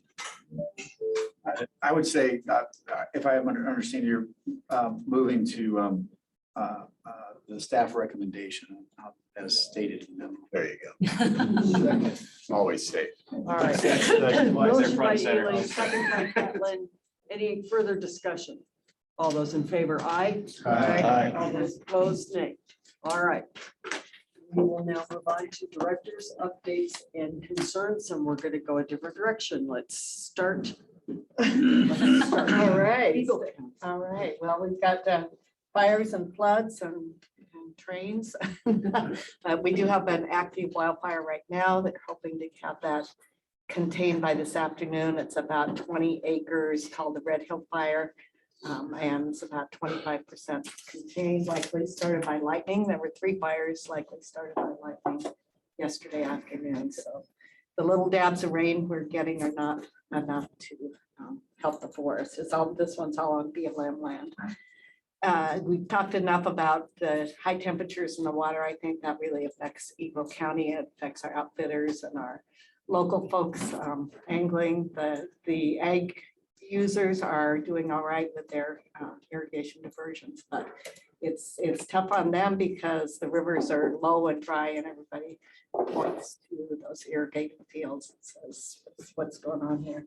And then the last thing I wanted to talk about is the crude oil train from Utah, the Uinta Basin train has received approval from the Forest Service. Eagle County filed a lawsuit because of concerns with what would happen if that train tips over in the Colorado River or the Eagle River. That is still some pending litigation, probably not hopeful, but we'll stay the course with voicing our concerns about potential impacts of that train. It's heated waxy crude.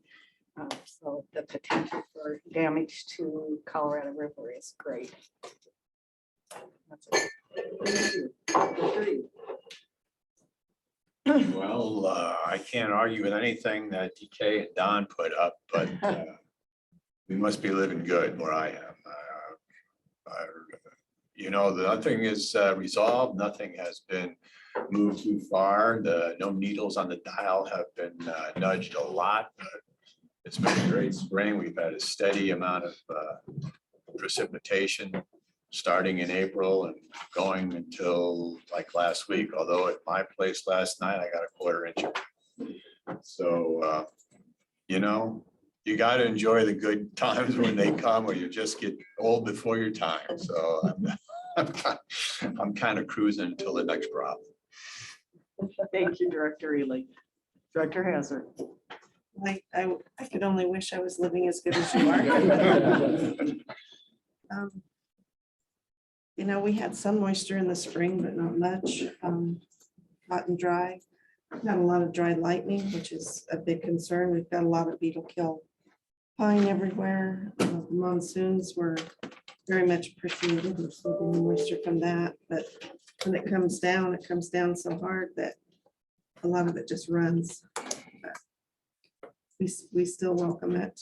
Our creeks are low, and we're getting ready to shut off the creeks for haying. So I guess there'll be more water going on down to help someone else out. So, and again, I wished we could find out your secret. Sure. I'll pay for it. Thank you. Director Vandenbrink. Compared to previous years, we're looking quite a bit better, but we're still below average. And that gives a false sense of what's normal and what is truly average. So my wife told me last night, we had another lovely rain there in Rangeley, and they've been coming regularly and periodically. It's like the monsoons. Thank you. The only dances I've been doing in my office. Keep doing them. I'm doing my best, but you know, it's kind of given me a break, and just as a water manager, because my phone's not ringing, and other folks to kind of continue on with your plans without that incessant, what are you gonna do? What are you gonna do? You know, and that's really real. But so it's good to see us to have some water in the river right now and still some green out there in July. Algae, I'm gonna start going down my list. Algae started on the lower White River May 18th, and it hasn't stopped. Luckily for us, we've had a little bit, had decent flows with a high sediment load this year. Wow, do we have a high sediment load this year from the burn areas, from range health conditions, from wild horses, from just flash floods, because last year these were intense rain events. This year, they're not as intense. But the sediment in the White River it's just immense. I can't believe the tonnage on an average flow that's coming down that little river. So we did wrap up the algae study with USGS. They did give us a presentation. The overlying problems is flow, temperature, and nutrients. Those were the three criteria. And they're looking at some best management practices, areas that they can actually go in and control. And there have been comments where they're talking about potential sources of nutrients. And I'm going to continue to be an advocate that there are some very easy, low-hanging point sources of fish food, which is happening in the Gunnison Basin as well. That's expanding more into the upper Colorado River Basin, where there's even talk of people actually proven permits, of people asking for permissions to inject phosphorus in your rivers to enhance their fisheries. And you talk about a recreational enabler, and these people are getting away with it. I'll move on. I can't believe Colorado allows that to happen. A state that knocks you down for everything, but yet they're permitting this to happen for somebody's recreational or outfitter benefit. Horse hockey, that's wrong, and every level. Forest and range health and groundwater and flow, return flows and sediment were identified as high priority criteria for the White River Initiative. Scope of works are being developed as with methods to implement some of these. Hunter participated in one last week, looking at the Meeker area there to where there is identified aquifer and how that actually helps supply some return flows. But that's one piece, but we're looking at how does that integrate into the White River system. I encourage the River District to be highly involved with that because there's going to be some unique information stemming from that analysis.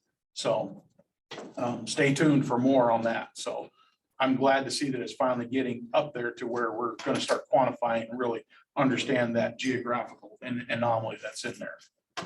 And as I mentioned, there's considerable planning and implementation to take place in these efforts and develop scope of works and funding. We've also got several scientists. We've got CSU and our local community college providing staff to help us start analyzing some of these issues and to help us work through that. So that's encouraging to see that level of higher education entities that coming in to help us.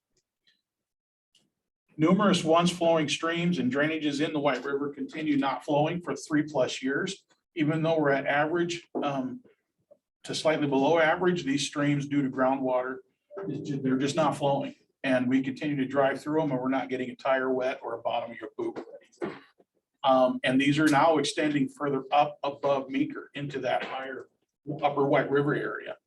And we've got folks talking about more shortages that they're having. It's finally hitting them a little bit more. But with those shortages that are happening up there, it means they're taking a little bit more and giving us less down there on the lower White River. So the shortages that we keep experiencing on the lower White River just keep getting deeper and deeper and deeper. Unfortunately, this year I said, like, we have some water this year to work with. So 7A, I can't express the value that we're getting from that proposition passing and going forward.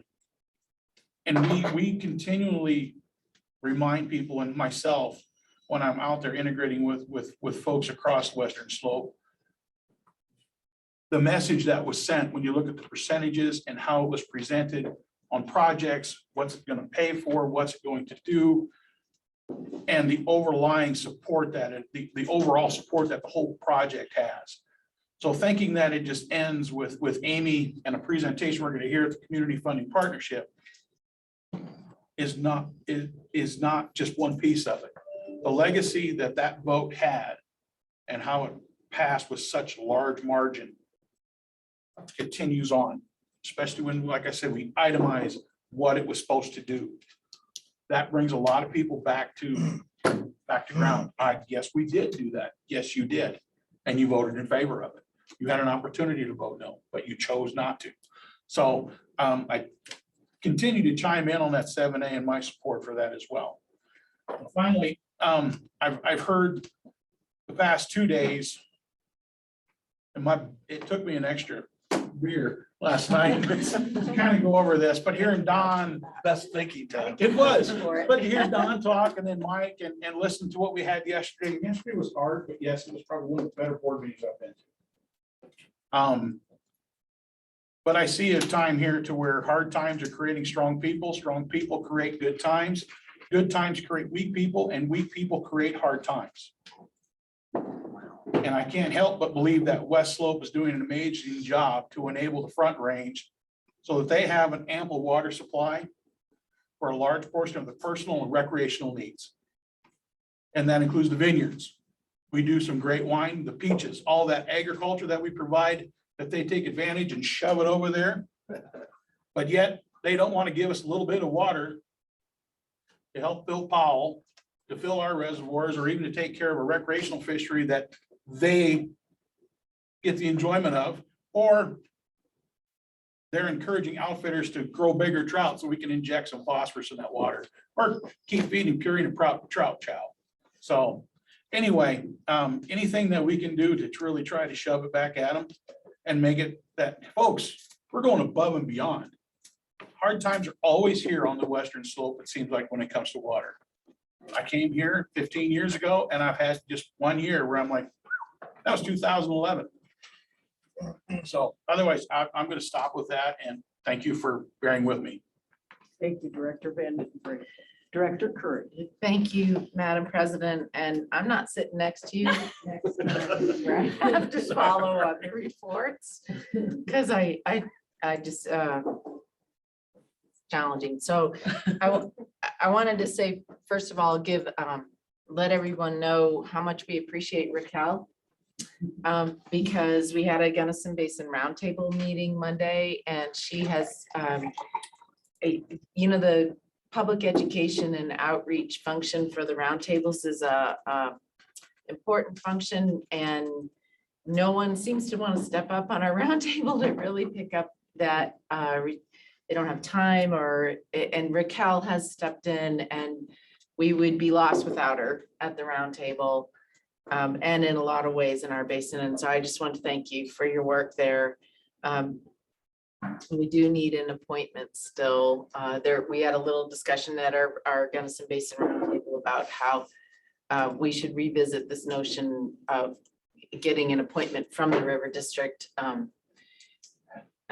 that came up in the past. And I think it'll come up again, Andy. So I'm happy to fill you in on that. It was a brief comment that Tom Alvey made, but that seat's vacant. And because we had an opinion, a conversation about whether the person has to live inside the basin or not. So I think that'll come up again. I hear you. Our board has appointed someone. They appointed Raquel. Yeah. And unlike the other roundtables on the Western Slope, the Gunnison Basin Roundtable took a different interpretation of House Bill 1177. And unless the board changes its mind, we will continue to have Raquel appointed, and the roundtable can either choose revisit. to revisit their incorrect interpretation of law, or they can. I know. And I realize you have an attorney on your on the board from Gunnison who's taken that extreme position, we disagree with. Yeah, that's exactly right. So I think that'll probably be talked about again. But anyway, I wanted to thank Raquel for all her work on behalf of the Gunnison Basin. And just a few things about Gunnison, the Upper Gunnison, visitation I've heard is down. Probably gas prices, we're guessing. Even though the highway seems awful busy to me, I think the numbers are down. On the south side of the county, we're at about 60% yield on hay. That's our estimate. And you saw the numbers on Tamichi Creek, but the north side of the county, it's a big enough county that we actually have different weather patterns. But on the north side, I think the yield will be a little better, but kind of a reflection of Reeves country there. We're looking at creeks that just didn't run at all. Our creek didn't run. And then the WECO tour went through the Gunnison Basin, which we were, that meant they had to take an extra day, but it was really great to have them come through. And we had a chance to all visit, and the bus was full. A lot of us got COVID afterwards. Yeah, like me, yeah.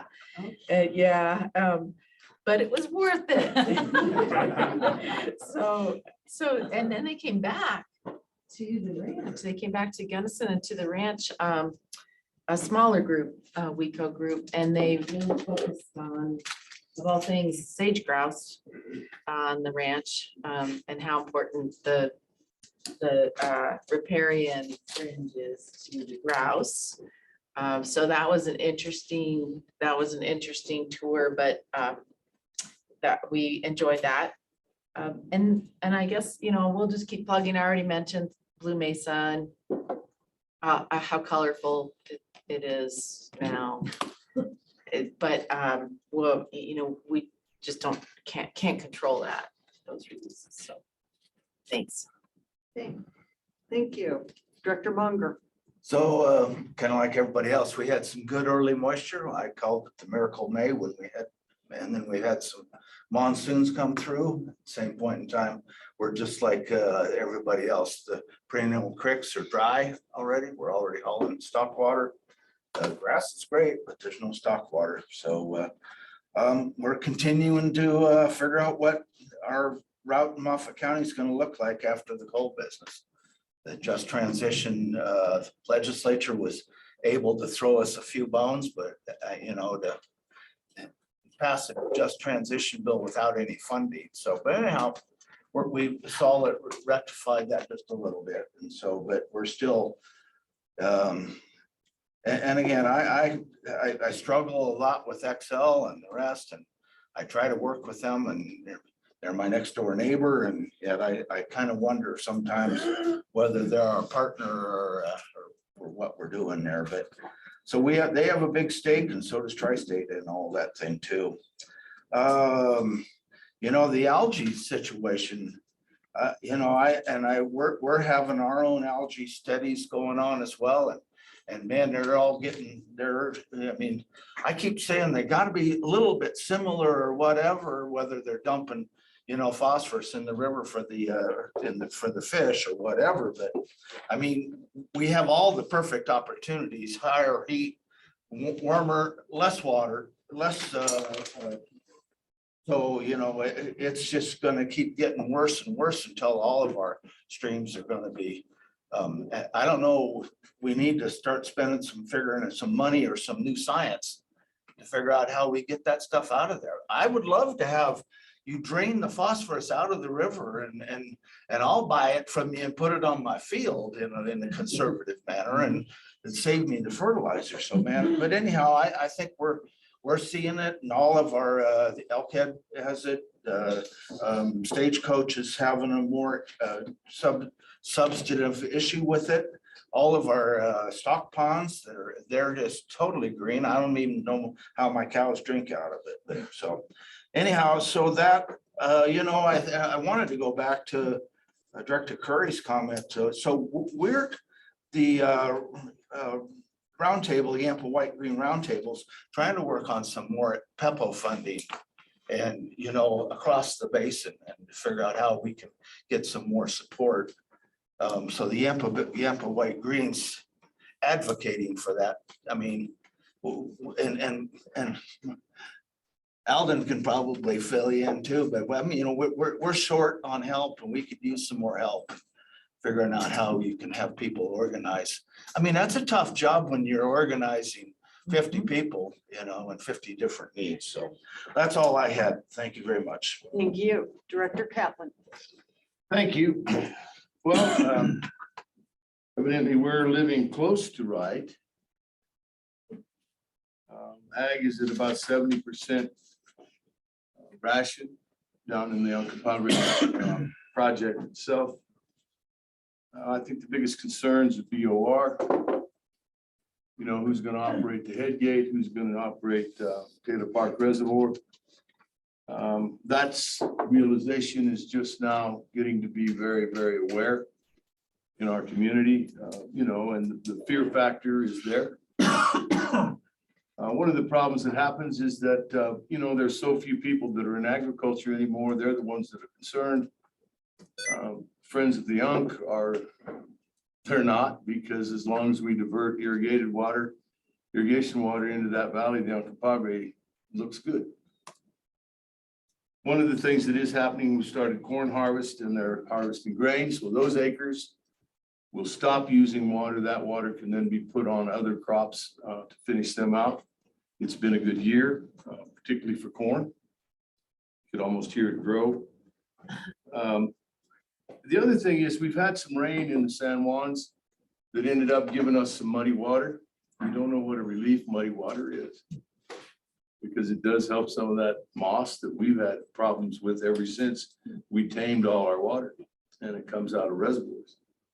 But, you know, we have had some muddy water. There's been some, and it's, you know, these monsoons come in, act like they want to rain, but it sure does create a little shade canopy where the people that live there are feeling better anyway.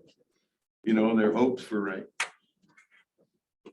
The Montrose County seems to always be Montrose County. You know, they're on the march, they're moving forward, they're in the process of growing crops, harvesting crops, and making that little community move forward. I'm proud of them. And, you know, I think that our concerns reflect all of your concerns. And the community stands ready to stand up shoulder to shoulder with whatever it is, particularly even though we're not a fishing community, other than the Uncorrected.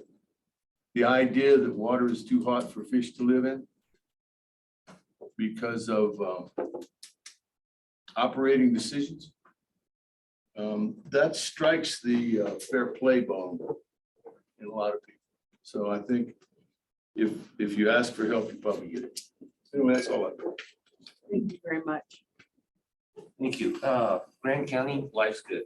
We're getting rains. We can't complain. Water continues to flow east on a regular basis like it always has. It's the water temperature problem. But with that, when we're sitting there complaining about the water temperature not being able to fish because of the rains we've had in these troublesome burn areas, we have a lot of sediment flow.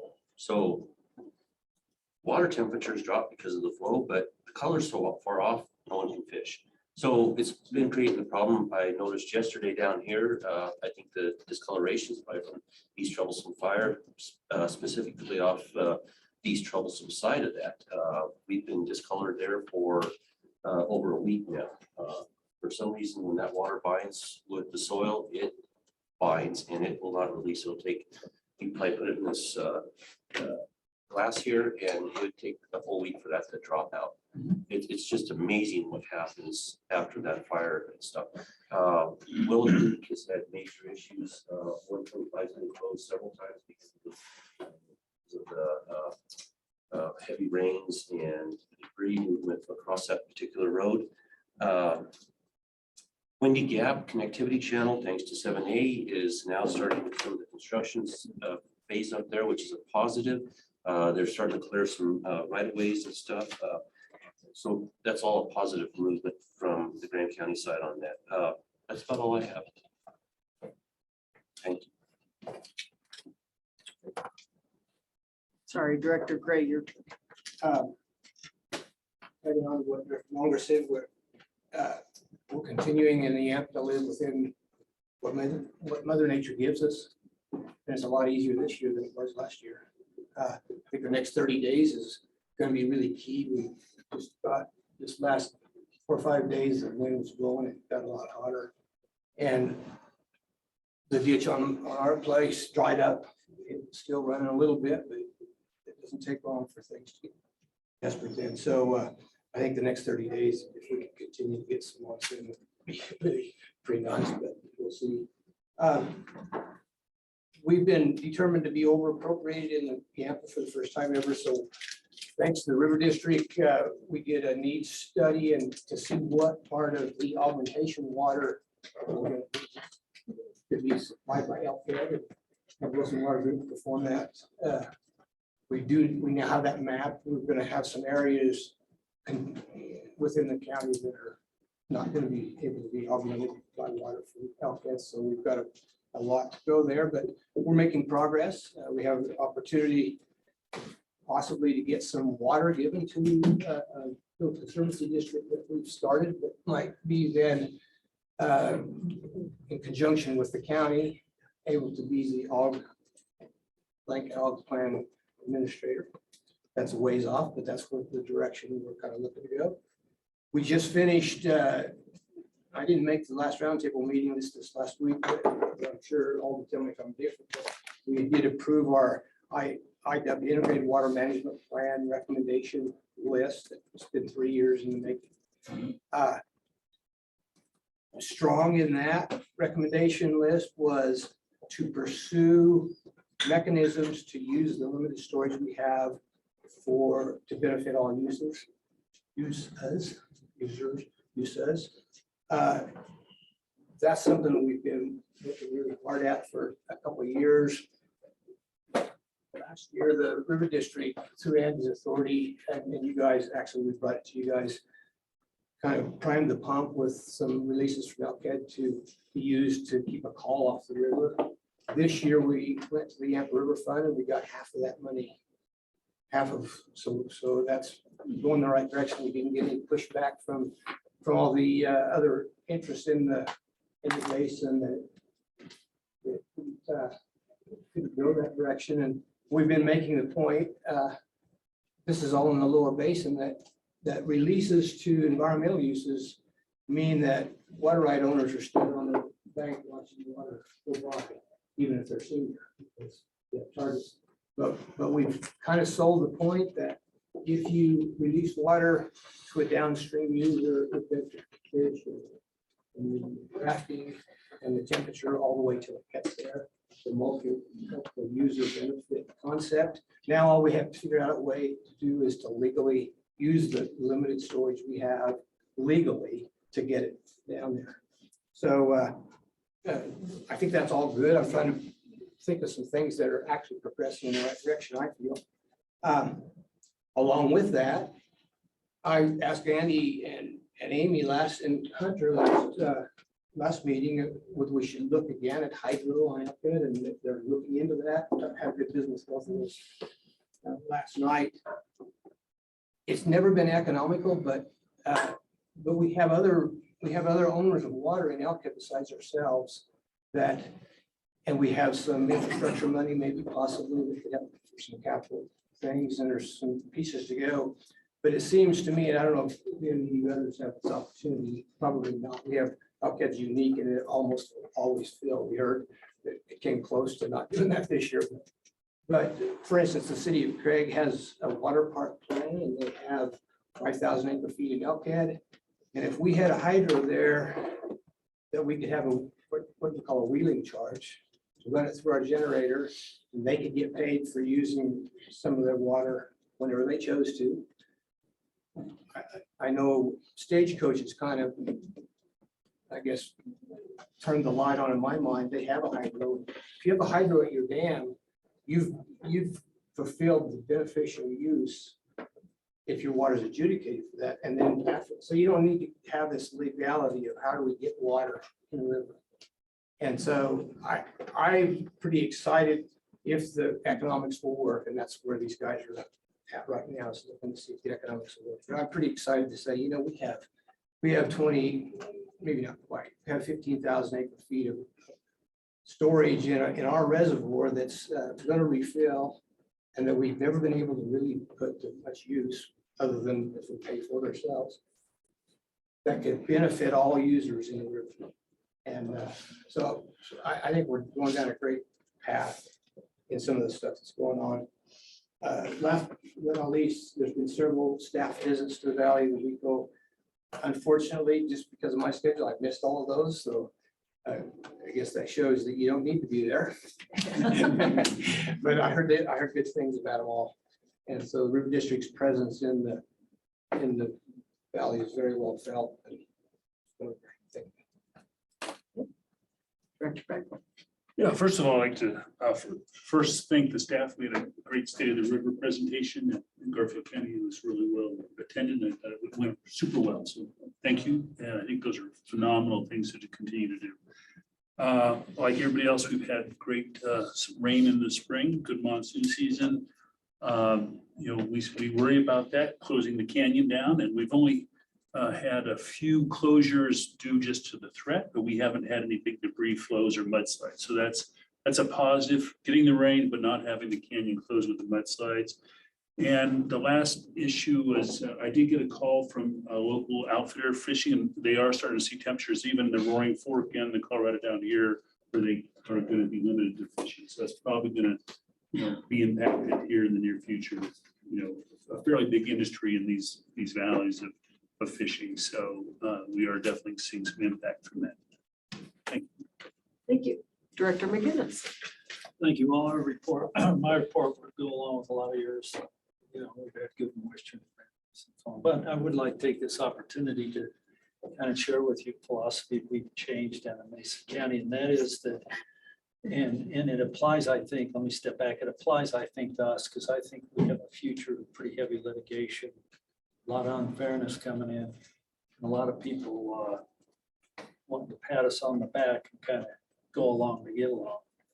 In Mesa County, we pretty aggressively, we have 8 in-house attorneys and lots of outside counsel as well. We've taken a much more aggressive role in litigation and a much more aggressive role of not always being the nice guy. And we have found amazing results. We have at any time probably 40 or 45 cases going on. And now some of those are human service cases, but significant. But it's paid big dividends for us. And so I just want to encourage, counsel, when you mentioned $1 million, I'm going, so what?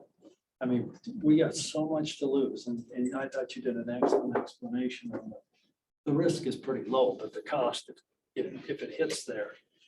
And even now, some of the litigation you hear about, or some of the diversion is a corrupt clerk we've got down there, but that's not our main course of action. So I just want to encourage all of us.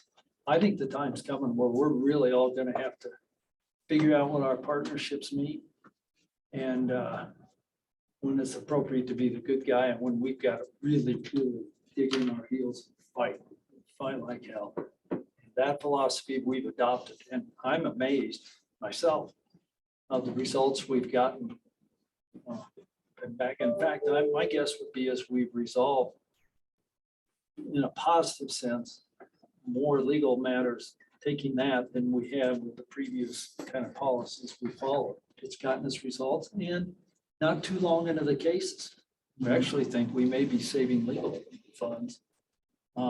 So I just want to mention that, because Chief, after yesterday, obviously we're discouraged by what we're hearing, but I don't think they gave a hoot about the fairness, the unfairness, the amount of water that the lower states have used. And you could tell I felt by the evasiveness of the questions, responding to very good, direct questions. And by the way, thank you for providing questions for us to ask. That was a big help. So I think we just need to buckle up, or at least that's philosophy. And Mesa also has discussed this in regards to Shoshone and some other things like that. So we're prepared down there. We want to fight.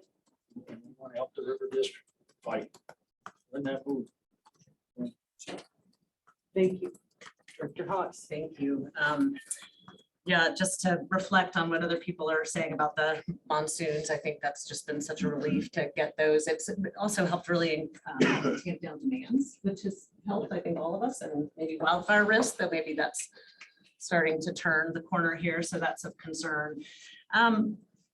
It's interesting. I wanted to reflect on yesterday too, and some of the things we heard. And I know it's easy to be really frustrated with the Bureau of Reclamation, but they're the messenger, right? They're not necessarily the cause. They're not the cause, except maybe they should have acted sooner, I would say. And I'm concerned that the longer we wait, the less options we have to implement this. It just gets harder. If we start to see river levels drop, reservoirs drop, or up, we get less options. And so my concern is without a plan for sustainability and resilience, ag and environment lose. And you heard yesterday, the state engineer saying, well, we may not be talking about priority system. And I think that's been a concern for lots of folks of, well, what is it going to look like? How are they going to implement? And so I worry that that's a double hit to this district. I mean, tourism, so environment is translated into tourism in many cases, and agriculture, two of the biggest drivers for our economy on the Western Slope. And it may look different in different counties, but really those are the two drivers. And so I hope we can stay unified on recognizing the threats to both of those sectors. And even if it's not maybe the main driver in your own county, it is an important driver on the Western Slope and in this district. And so I also think about it, I have a little bit of a different perspective about certainty, because when I started this work 25 years ago, and the first thing you hear about water users is certainty. That's the main goal, is to have certainty for water users. Well, litigation, unfortunately, and this crisis are the antithesis to certainty. And so I worry that we end up spinning ourselves into, we pull back from the table, we start, end up spending all of our money and our resources on litigation. And at the end of the day, we still need solutions. So I hope we can continue a lot of the great work that the River District's doing, like with the community funding partnership, but also education. Kathleen and I were emailing about this of like, this is complex. This is complex. All of this, the crisis is complex. It's hard to explain to people. So I hope, and I talked to Andy about this, I hope we can continue to help educate our communities, our constituents, our county commissioners, if we can get talking points, if we can get maybe a packet of good articles that we can share with our communities and our county commissioners. The more people understand, the more they can help us make good decisions and kind of help our communities. Because at the end of the day, the future will not look like the past. So we are going to have to come to terms with a new way of living within the boundaries of the resource. It's not up to us. And I don't know about you guys, but I like a little bit more control, and I feel like things are in free fall. And so the more we can do to help our agricultural producers adapt, we can help our recreational economy adapt. All of that is going to serve us, because that's the only thing we have control of, is what kind of solutions we can implement and how fast we can implement them. So I'll stop there. Thanks. Director. Well, in Delta County, used folks from yesterday, it's still dry. But it is so much better than it was a year ago. It's night and day. We did have the North Fork had a pretty good run this year. The Service Creek did also. So last year they were basically nothing. Things are looking good on that front. I think agriculture is still strong in Delta County. And we were also, Delta County is also part of the Uncorrected project down the road. So depends on that. But couple of comments related to yesterday and today. But I think we have to press the point. These Trans Mountain diversions are part of the Colorado River, and they have to be a partner. And I just can't believe that they were not willing to release some water. I mean, it's Once it's over the mountain, I guess it's going the other way. But and they are, as Director Catlin has said many times, they are junior.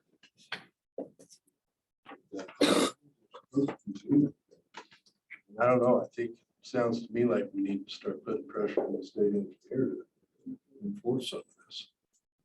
Because they aren't. But, priority system works if it's enforced. And that's what the law is, and that's the way it should be. So, that's all I have. Thank you very much. And I'll just wrap up quickly by saying we're getting the same rains that most everyone else is. We're finding more gully mushers, you know, what I would call, you know, heavy for short bursts of time, and that impacts some of the roads and runoff and all kinds of things, but at least we're getting pretty regular rains. So that's been good this year. I think yesterday's discussion highlighted some of the need that we have to perhaps do a bit more assessment of needs, water needs, and especially storage needs under different assumptions. So, you know, we have always looked at Uncompahgre Valley as being the big call. But I think, as you were pointing out yesterday, Director Catlin and Director Curry, you know, if there isn't water in Blue Mesa, and if they screw around with Taylor, and then so maybe, you know, we end up having different problems and different needs. So I think we will be looking at doing some additional analysis of storage, because again, you can't conserve that which you don't have. On kind of an unfortunate note, the Uray silver mine that has been really going great guns and we all had high hopes for the last couple of years suddenly is in receivership again. Not the first time a silver mine in Colorado has ever gone into receivership or bankruptcy. What's that mean? They're in bankruptcy. Well, debtor in possession. Okay. So thank it's you. not formally in the bankruptcy court, but the main lender is basically in control of the mine right now. So, you know, other debtors are lining up, and bottom line is they were an important partner with the Uncompahgre Water Partnership Group in a really excellent plan to do some water quality work, some cleanup work. The commissioners in Uray County are very strongly supported, very highly in favor of it. Our staff had looked at it and would have had a recommendation of approval. But for the fact that the money that the silver mine was going to provide is no longer, it wasn't available probably when they pledged it, and it definitely isn't available now. So that one's off the table for the time being. And of course, you know, there are effects on the economy. There was, you know, employee housing in the works, and there are, you know, it's got the usual ripple effects. And on Montrose County as well, because quite a few of those folks were living in Montrose County. But, you know, this too shall pass, and the tourist economy seems to be doing just fine this year. And fortunately, no major wildfires. We had one at the beginning of the year on Sims Mesa that was a controlled burn by the Forest Service that might get put out, and that caused some major problems. It seems to be a common theme these days. But in any event, otherwise, all is well there. And so that finishes up director concerns. We're going to take a 10-minute break. Okay, and then we'll come back and move into community funding partnerships. We've still got quite a bit to cover on our agenda. We will probably end up grabbing our lunches and doing a working lunch while we do our executive session. And, you know, we'll try and keep this on task as much as we can. However, we're dealing with a lot of very important issues. So it is what it is. All right.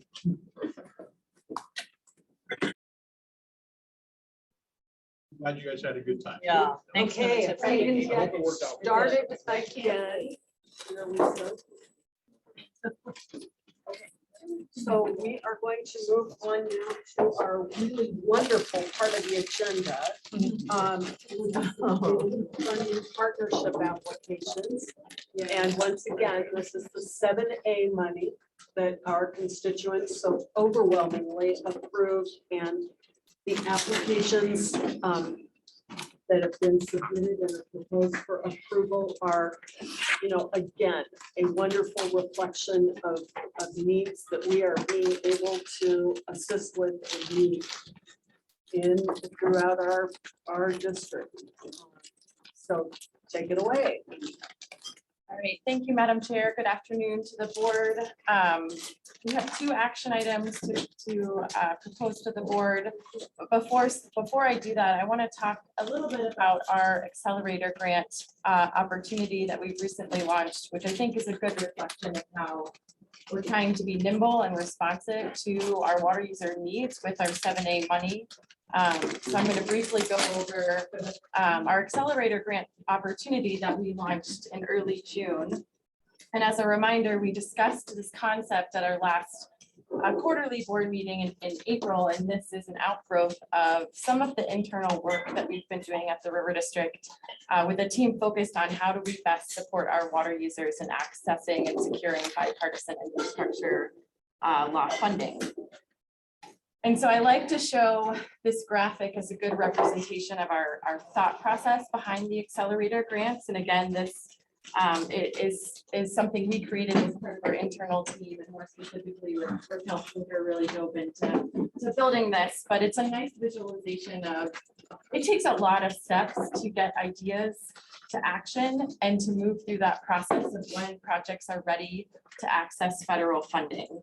And that a lot of the federal funding opportunities and a lot of funding opportunities in general are well positioned to support the later phases of the project when they're shovel ready. And so there is still this need of how do we support our water users in getting to that stage where they're competitive for federal funding. So we hear from our federal partners that projects and applications that are most competitive have feasibility level costs, or they have 30% design, they have strong capital planning efforts.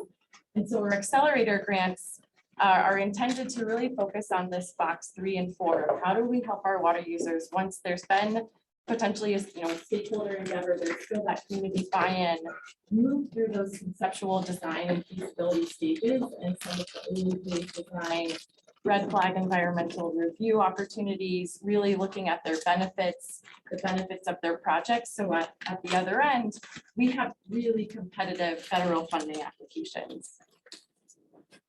And why we think this is important is this is just a news clip that we had shared internally when the first rounds of funding were approved through the Aging Infrastructure account in May. And some of these quotes really align with our thinking of some of the projects that were funded were proactive in identifying their capital needs. They were designed, they were shovel ready. And it's a reminder that we have a lot of good projects here, particularly in Western Colorado, but we're competing for these dollars across the entire Western United States.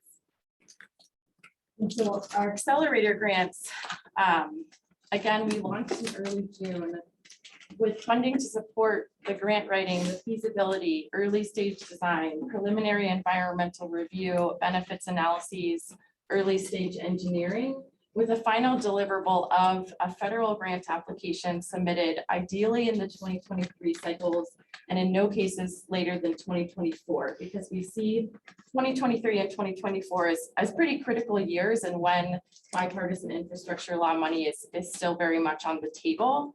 And we're also considering funding a higher percentage than we typically have with our community funding partnership dollars. And we really wanted to incentivize our projects to target the federal funding programs that have received pretty large scale infusions.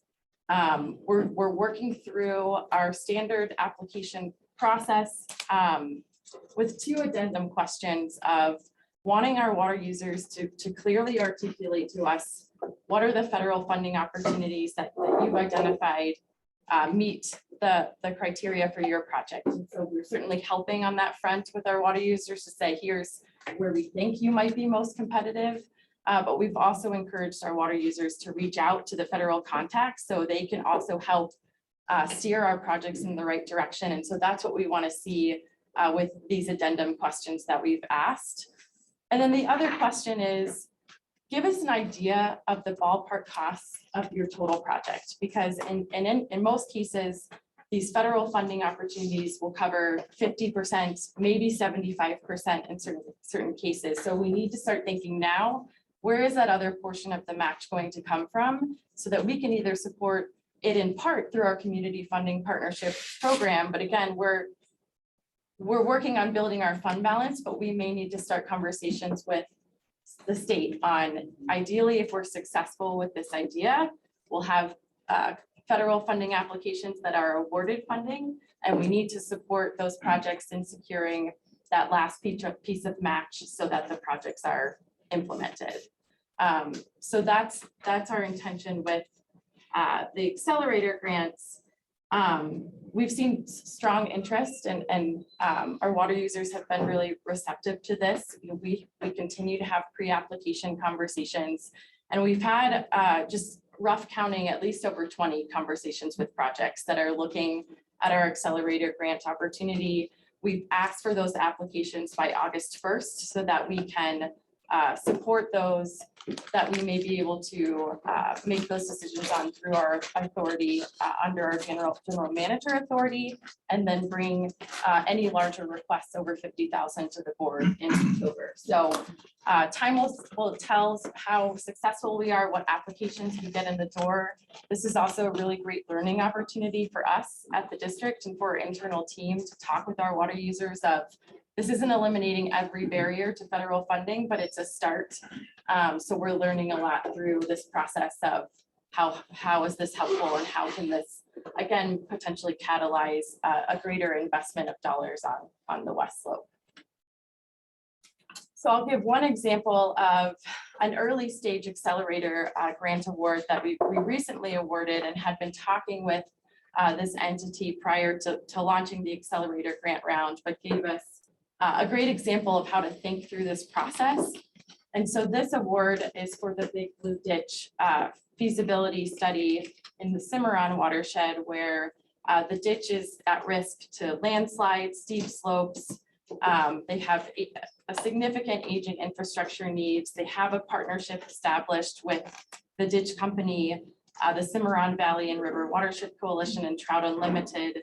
And so we are funding the surveys, the preliminary design, a feasibility memo, and a benefits analysis, because one of the programs that this project is targeting is through the environmental water resources project category within the Bureau of Reclamation, that will fund up to 75% of projects, but wants a really strong and quantified analysis of what are the benefits. And so we're really interested in how can we help support that benefits analysis that, again, leads to a competitive federal funding application. So this is a good example of, I think, what we hope to see out of this program. And again, we'll know more by the next board meeting to offer either some projects for your approval or some more concrete examples of here's where this process is leading.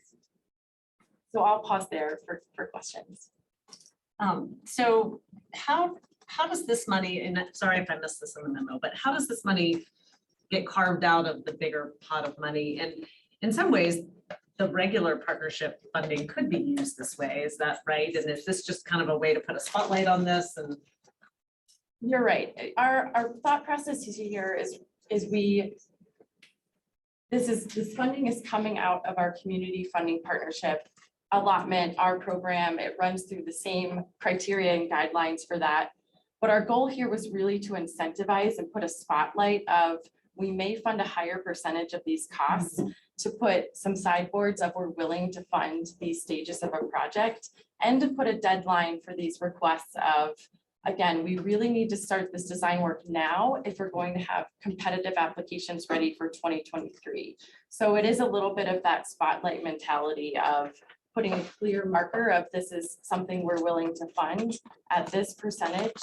And we want to see people mobilize so we actually get applications in these funding windows that we know will start back up again this fall and into next year. And if someone misses this August 1st deadline, could they still apply for regular community funding partnership money? They absolutely can, and we're also keeping a close eye on the funding that the CWCB will have through House Bill 1379 that also isolated $5 million for similar technical capacity work. So those guidelines are just coming out now, and I think we wanted to make sure we offered this opportunity right out of the gate again, so we don't miss that 2023 window.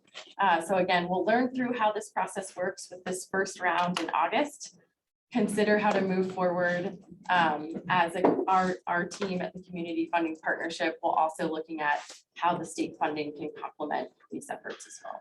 Yeah, and I would just say in relationship to that, Amy and our team that's been working with her on this have been exactly what the River District wants to be, which is very nimble and very fast acting. The state's funding is a great, it's great the legislature authorized $5 million for this exact purpose. Their guidelines are coming out now. They won't be implemented until much later this fall. And then they'll be lucky to start processing applications early next year sometime, missing a whole window of opportunity. And so we really look at it, and Amy and I both talked a lot with CWCB staffers on this.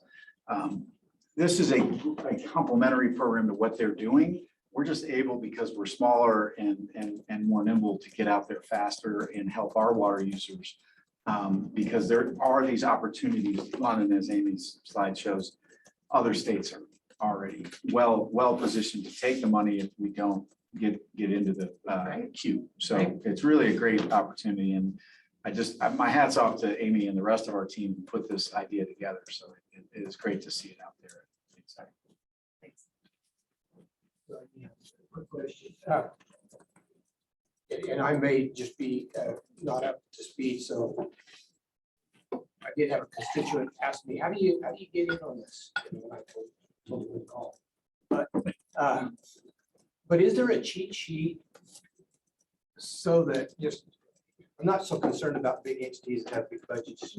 They've got staff, but is there a cheat sheet that a ditch owner like this one can access that just has forks in the road, and you can kind of go down to see if you might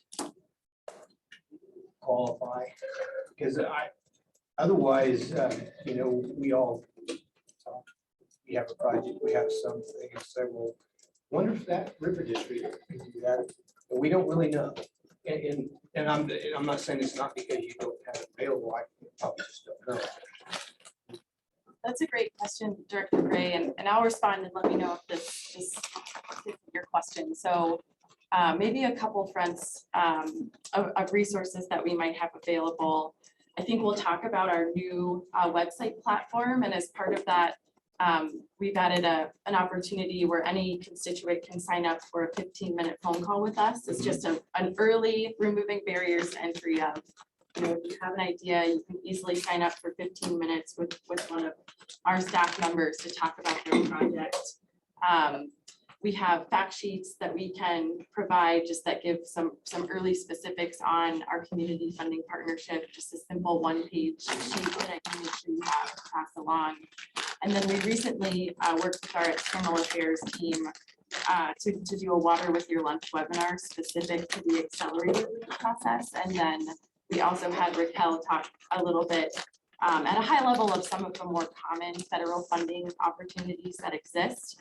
And with that, we created, we wanted to pass along links and contacts for here's a good place to start. Here's the federal contact, just to remove some of those barriers of I don't even know where to start. I try to have a moment of honesty that the bipartisan infrastructure law is a wonderful opportunity, but it's incredibly overwhelming to figure out which pathway. And so I would say it's a combination of our pre-application meetings where we try to talk about both our process and program, but also really point people in the right direction of here's the person you need to talk to at the Bureau of Reclamation, or here is the contact at the NRCS for your area to set them up for some level of success. And so the Water with Your Lunch webinar page has a really good comprehensive list of links and contacts that might be a great place to start.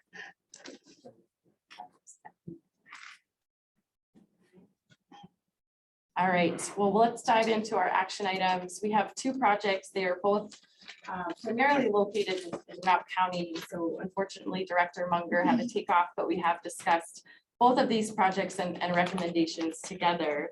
So the first project for board action is from the Gibraltar Ditch Group for the Gibraltar Ditch Improvement Project.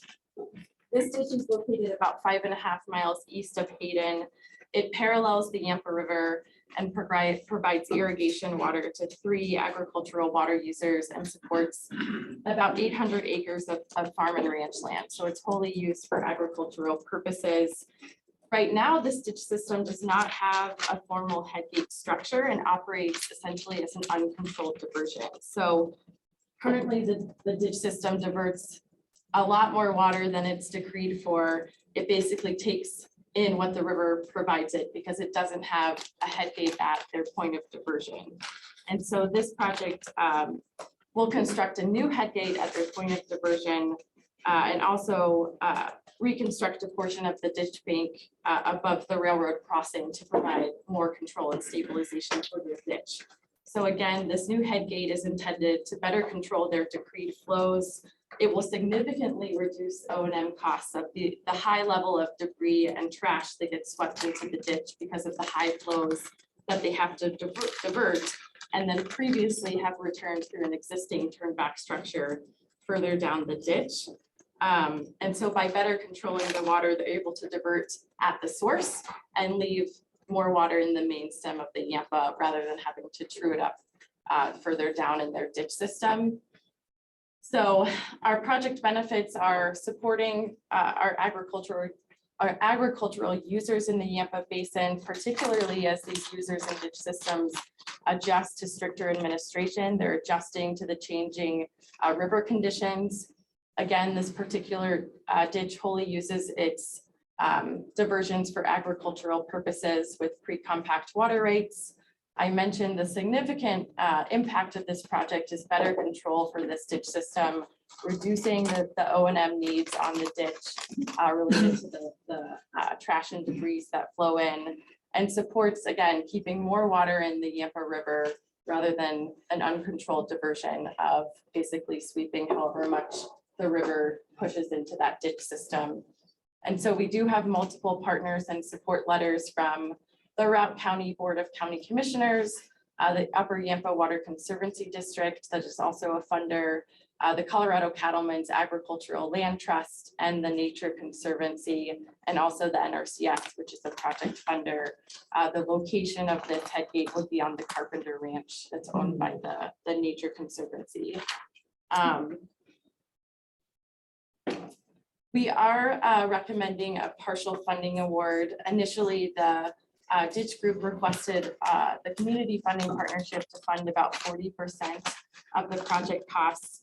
And we had also anticipated a much lower request of about $50,000, but in similar cases to all of our projects, construction costs, inflation pressures, materials costs have just increased enormously. And so we did support the Gibraltar Ditch Group in coming to us with a larger request than we anticipated, and did talk with them about this partial funding request that is a contribution of about 25% of the total project costs. It fully matches the Ditch Group's contribution. And as we think about our community funding partnership resources, we do consider the number of users and the public benefits, and we try and do our best of developing these recommendations with a higher emphasis of public benefits with the lower number of beneficiaries. And so we are supportive of this project, but wanted to discuss some of our thought process behind this partial funding request, a recommendation of $95,000. So I will pause there. Our staff recommendation is noted on your screen. Yes, Director Moss. Yes, thank you. Do I need to recuse myself? I didn't think this was a project that benefited the Nature Conservancy. We're just a supporter, right? Correct. The Nature Conservancy is not providing any financial contribution. I think they are aware of the project and the nexus to their property and access concerns. Thanks. And none of this money will be going to the Nature Conservancy. So I'm not aware of any reason you would need to. Okay, usually I hear about these things ahead of time and I didn't on this one, so. So, and this is a good time, and I think you're doing a great analysis of this. But what we're seeing is all of a sudden, people are using the mask of these crazy price increases, which are legitimate, but they're piling on top of it and using that as a way to get a wider door to the wall.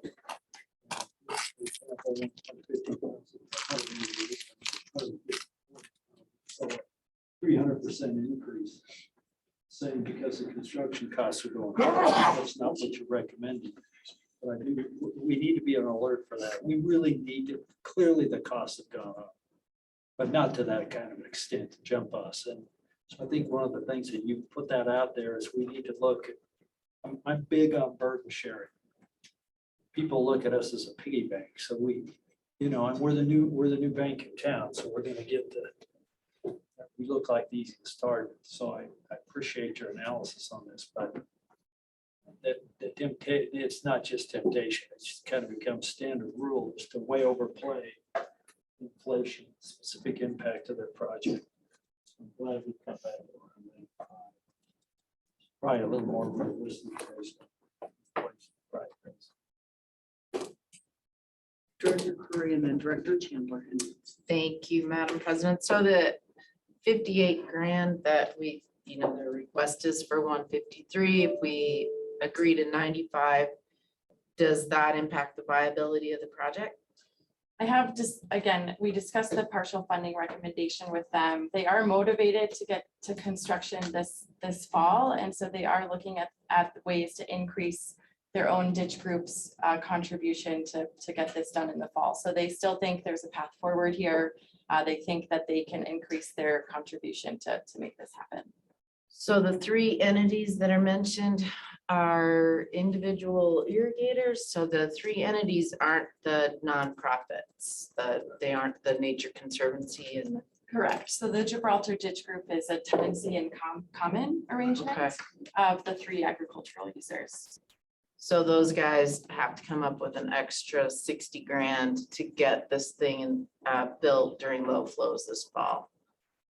Well, that, I know that it's not a lot of people, but a lot, if we want to sustain or maintain or even have agriculture, this is the kind of thing that I really support. I get that they want to get rid of that push-up dam and go to a head gate, and that'll help the creek.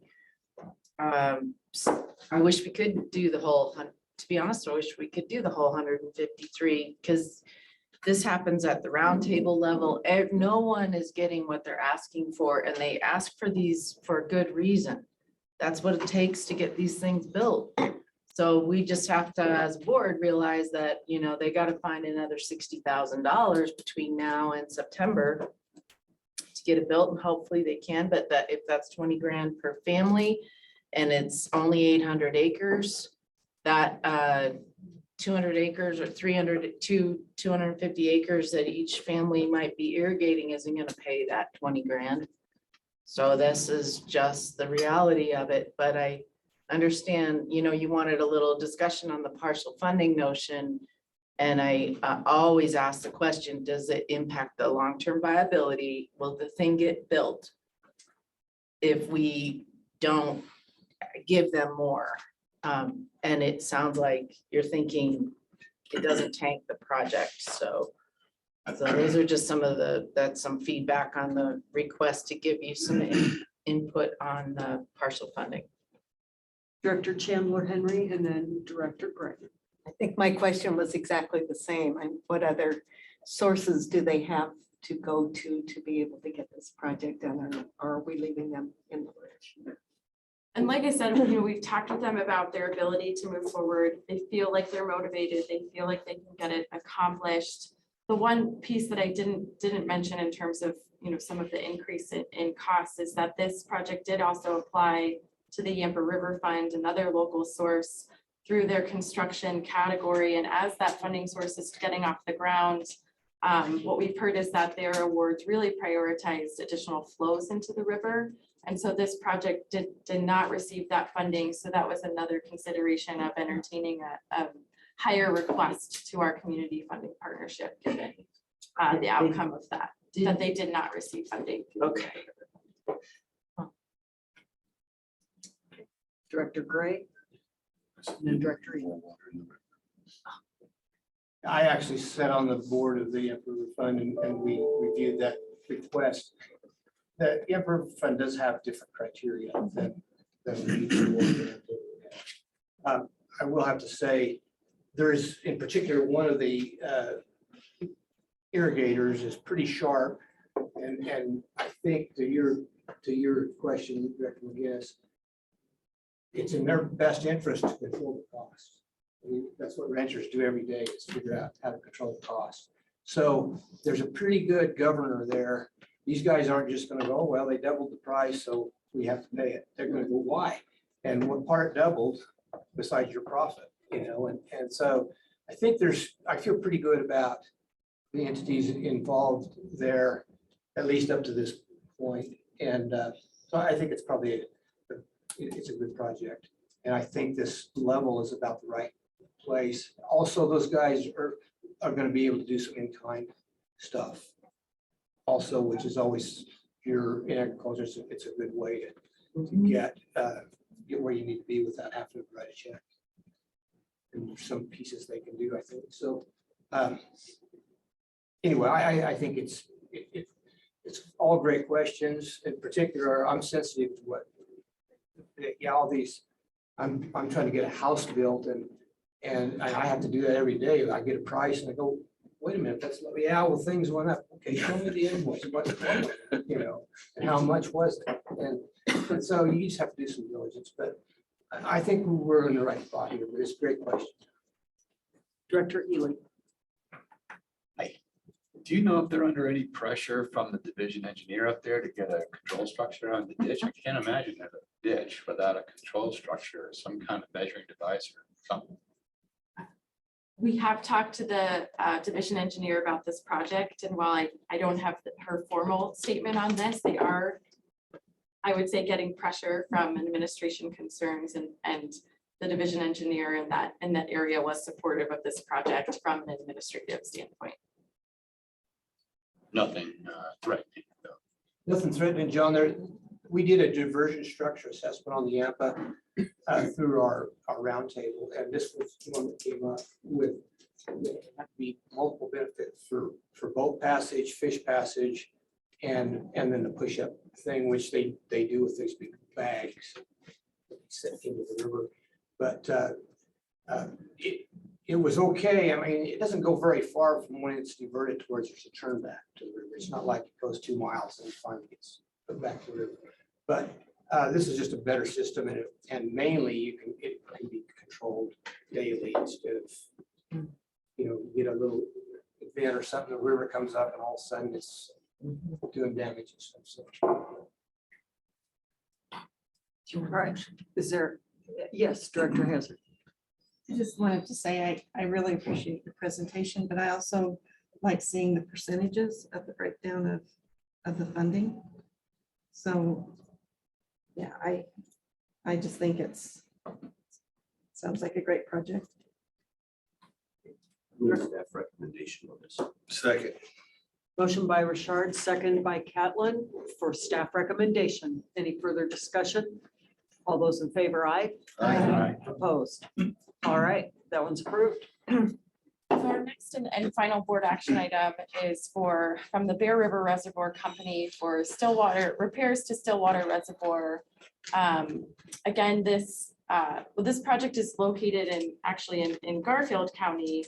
The Stillwater Reservoir is located on the flat tops in the Route National Forest. It's about a 6,000 acre foot Reservoir. It is operated again by Bear River Reservoir Company, which is a private not-for-profit company.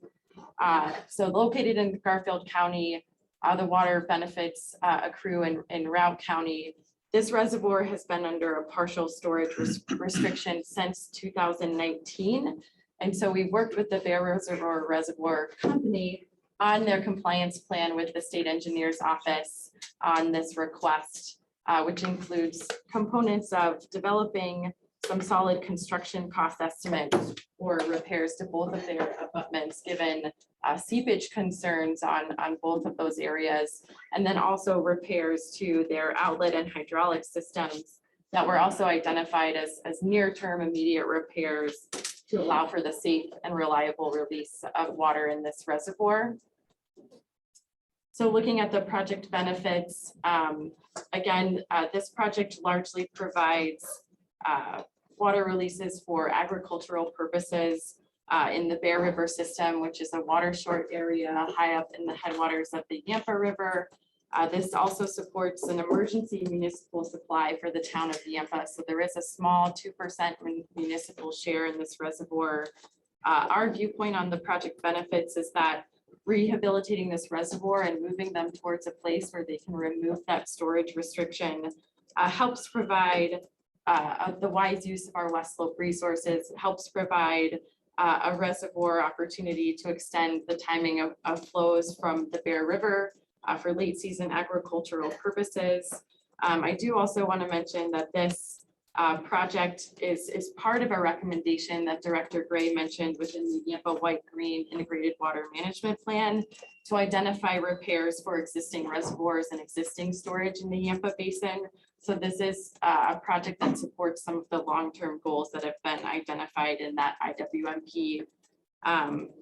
The long-term goals for Stillwater Reservoir are to restore about 1,900 acre feet into creed storage that is left unable to store given the storage restriction.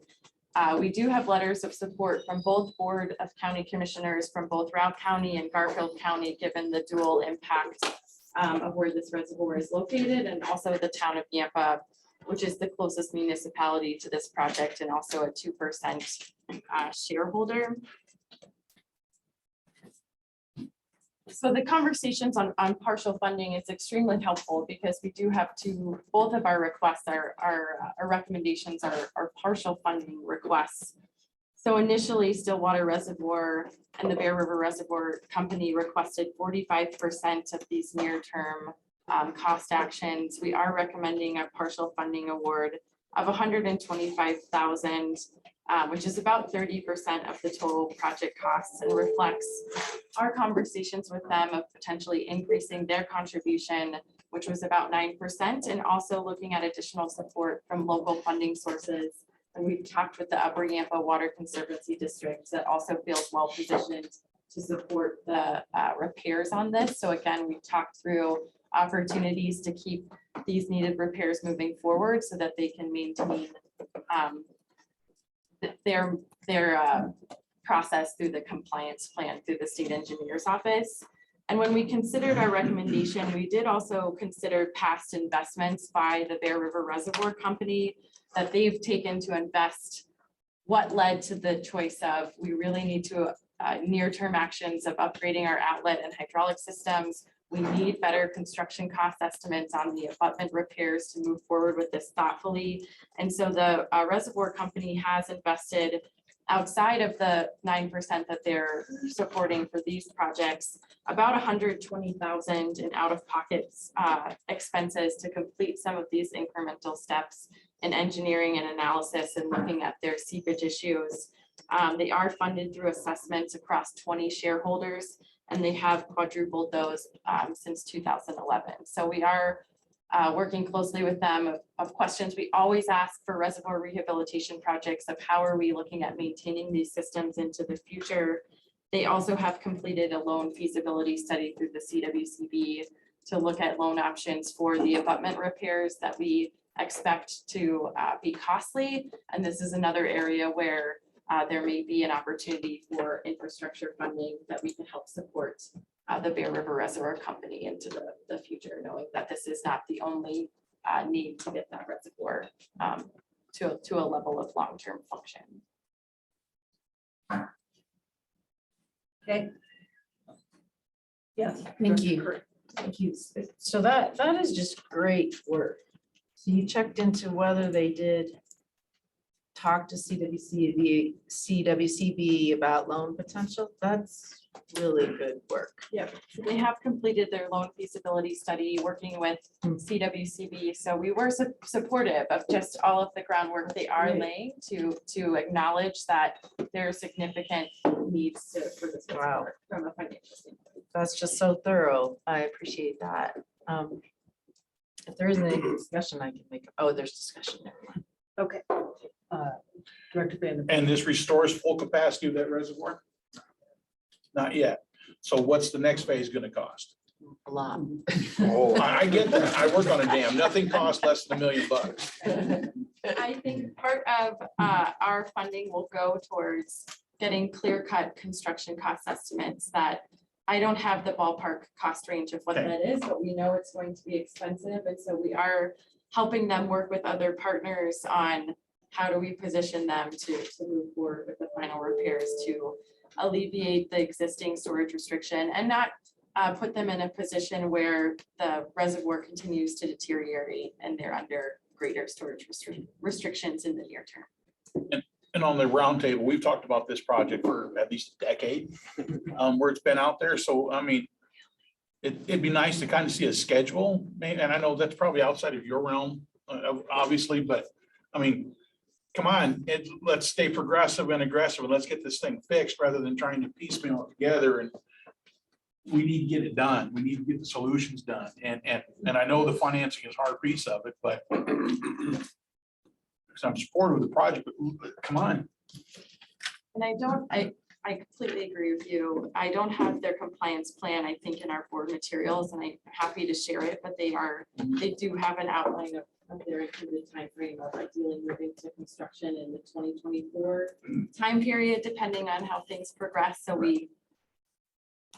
point well taken, and I'm appreciative that they are looking into the future. I may have one more comment. I mean, they've lived with restricted use fill capacity on that reservoir for this long. So how concerning is it to them, knowing that it hasn't been used at full capacity to get it to full capacity? Well, sometimes you can't afford the payment. I was gonna say, it's very important to them, but they just looked like they were overwhelmed. Okay, and that's what I'm trying to learn. Okay. And they're finally being helped to see that there might be a light at the end of the tunnel. Director Kaplan, I think, is next. Thank you, Madam And Chair. then Director Haas.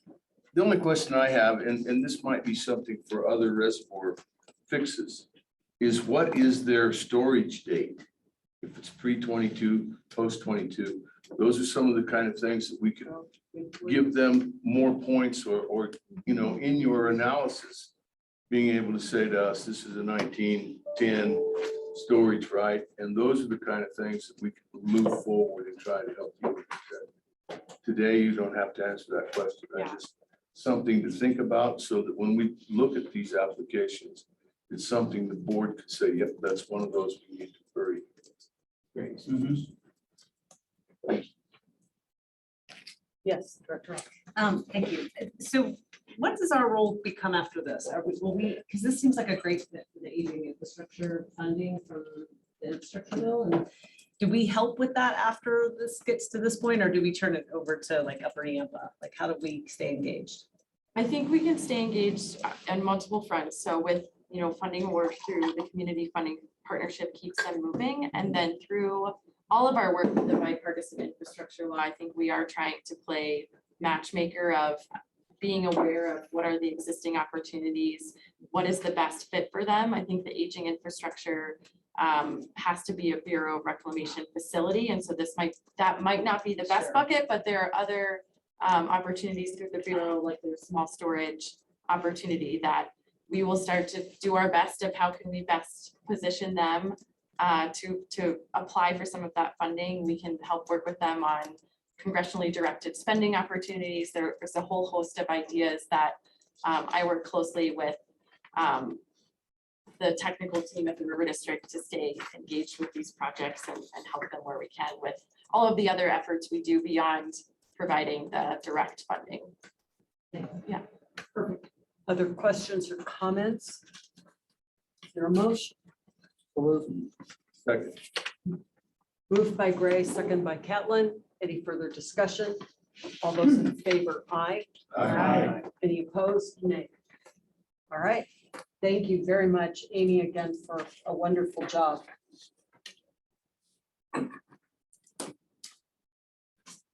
External affairs.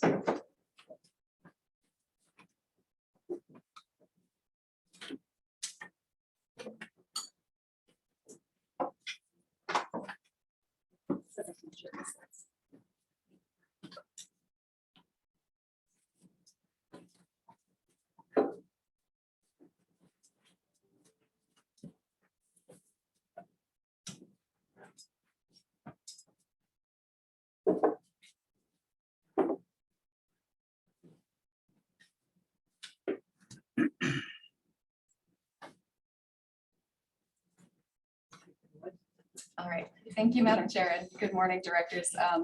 I'm going to take a second here and share my screen and share just a few slides that we have to update you on what the External Affairs team has been doing in this recent quarter.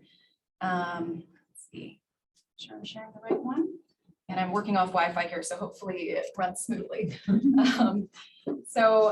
The External Affairs team has been working on quite a few things in the last quarter. As has been mentioned, we've been working with the technical team and legal to respond to the spiking water temperatures and getting communications about that promptly. And we will continue to be putting out communications that put pressure on Front Range entities and Front Range consumers about these issues as we move forward. So we're working as nimbly as we can to get those communications out promptly, and we'll be coming up with more strategies as we move forward and as these conditions persist. We also continue to work with Amy and now Melissa on the CFP team to tell the stories of our CFP grantees, as well as new funding opportunities like the accelerated grant that you've just heard more about. We did hold a Water with Your Lunch that was very well attended, as Amy mentioned, around these federal funding opportunities and our accelerated grant. And as Amy reported, it did generate quite a number of new applications for the accelerated grant program, which we were very excited to see. That webinar had about 100 people in attendance, and they were very engaged. So we got a lot of great feedback from folks who attended, saying that they really appreciate that information. The other big thing that the External Affairs team had been working on was our State of the River event series. We concluded our spring series with the largest number of State of the River events in the district's history to date. We had planned 12 State of the River events. We accomplished 11 of those. The 12th one, which was going to be in Gunnison County, has been postponed because our partner groups had a COVID situation they had to deal with. So we are working with them to reschedule at a later date. But we did successfully accomplish 11 State of the River events. We worked with 10 different partners, being local counties, water districts, and nonprofit groups. And we hosted them in 10 different river district counties with 970 people officially registered. Of course, more showed up in person day of. So we estimate that about 1,000 people across our whole river district came out in person to these events from March, when we started hosting these, until June, where we had our last one in Carbondale. And so we just want to thank the directors who were available to join us at these events for your participation, and for all the community groups that worked with us to get such great attendance. We focused highly from our river district communications perspective on a lot of the big river issues that we've been discussing of late. Our later State of the River events came on the heels of Commissioner Tooten's announcement, and so that provided some great opportunity to put out our talking points about the issues that we're seeing and how the River District is engaged to protect West Slope water interests as we move forward with these issues and communications at an interstate level.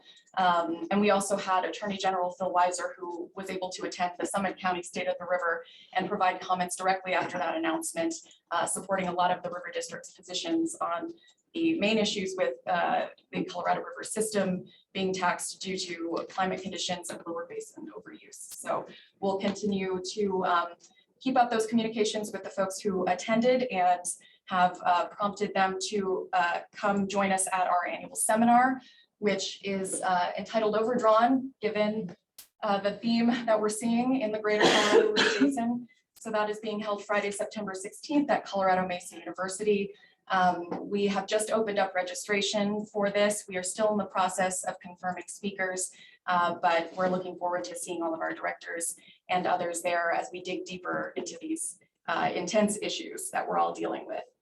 And then the last thing I wanted to update is that we have officially launched our new website. This is a screenshot of the River District's old website. And I am going to just walk through and share what the new website looks like briefly. I hope you all have had a chance to see it just based on being able to access your board packets for this meeting. But this is the new site. We have everything laid out in hopefully a way that is functional to folks who don't know who we are and who are familiar with the work that we do. You'll see our memos and meetings page, which hopefully you've already accessed. And my Wi-Fi is going to be slow now. So, but I welcome you all to explore the website, to see the different pages that we've loaded here and the contents. We welcome your feedback and comments on that. And we're excited that we're able to get this new site up and running, which will hopefully allow our constituents to engage with us on a better level and more feasibly. So that is all that I have from our end, and I'll turn it over to you guys. Yeah. Maybe I sound like a broken record with our staff, but I have to say, these folks worked so hard on those states of the river. Record attendance that night after night doing these things, traveling all over the district. Maybe learning that you shouldn't schedule one in Montrose and back to back with one in Grand County the next day. But they did a great job, and I think it's really exciting to see our new staff members really come into their own and present. And I have to say, I mean, they brought in a lot of our team. For those of you who made it to the States of the River, we had a lot of the technical team and the Amy and the CFP team. Did want to, I don't think she's in the room at the moment. Oh, she's Melissa. Our newest staff member actually stepped in for Amy on CFP and presented at Summit County after having worked for the district for about a month, and did a phenomenal job. So I just want to really compliment the staff and their ability to communicate. The number of positive statements I've gotten from our constituents and you as directors has been really high, but I think they deserve a huge round of applause for pulling that off. Thank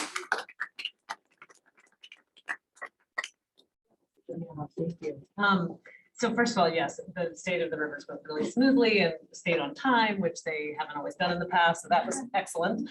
I would love to see if maybe the water with your lunch is the right forum, but like a 101 that we can do periodically, because we're constantly trying to educate people, and it's a never-ending job. And I know after the state of the river, I met with my commissioner, and he was like, there's just so many people that don't know the basics. And so they hear all this stuff and it's like, whoosh. So if we can maybe think about ways to expand that, I mean, we're going to do something in Summit County, but can we look for ways to get a bunch of people, like some of the webinars? I mean, I think that'd be really valuable. So what I heard Director Haas ask for is a repeat of the Water Law 101 that Peter and I and Jason did that bored everybody to death. So, okay, maybe not that version.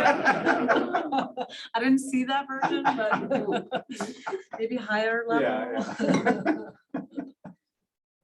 Okay, thanks. No, thanks.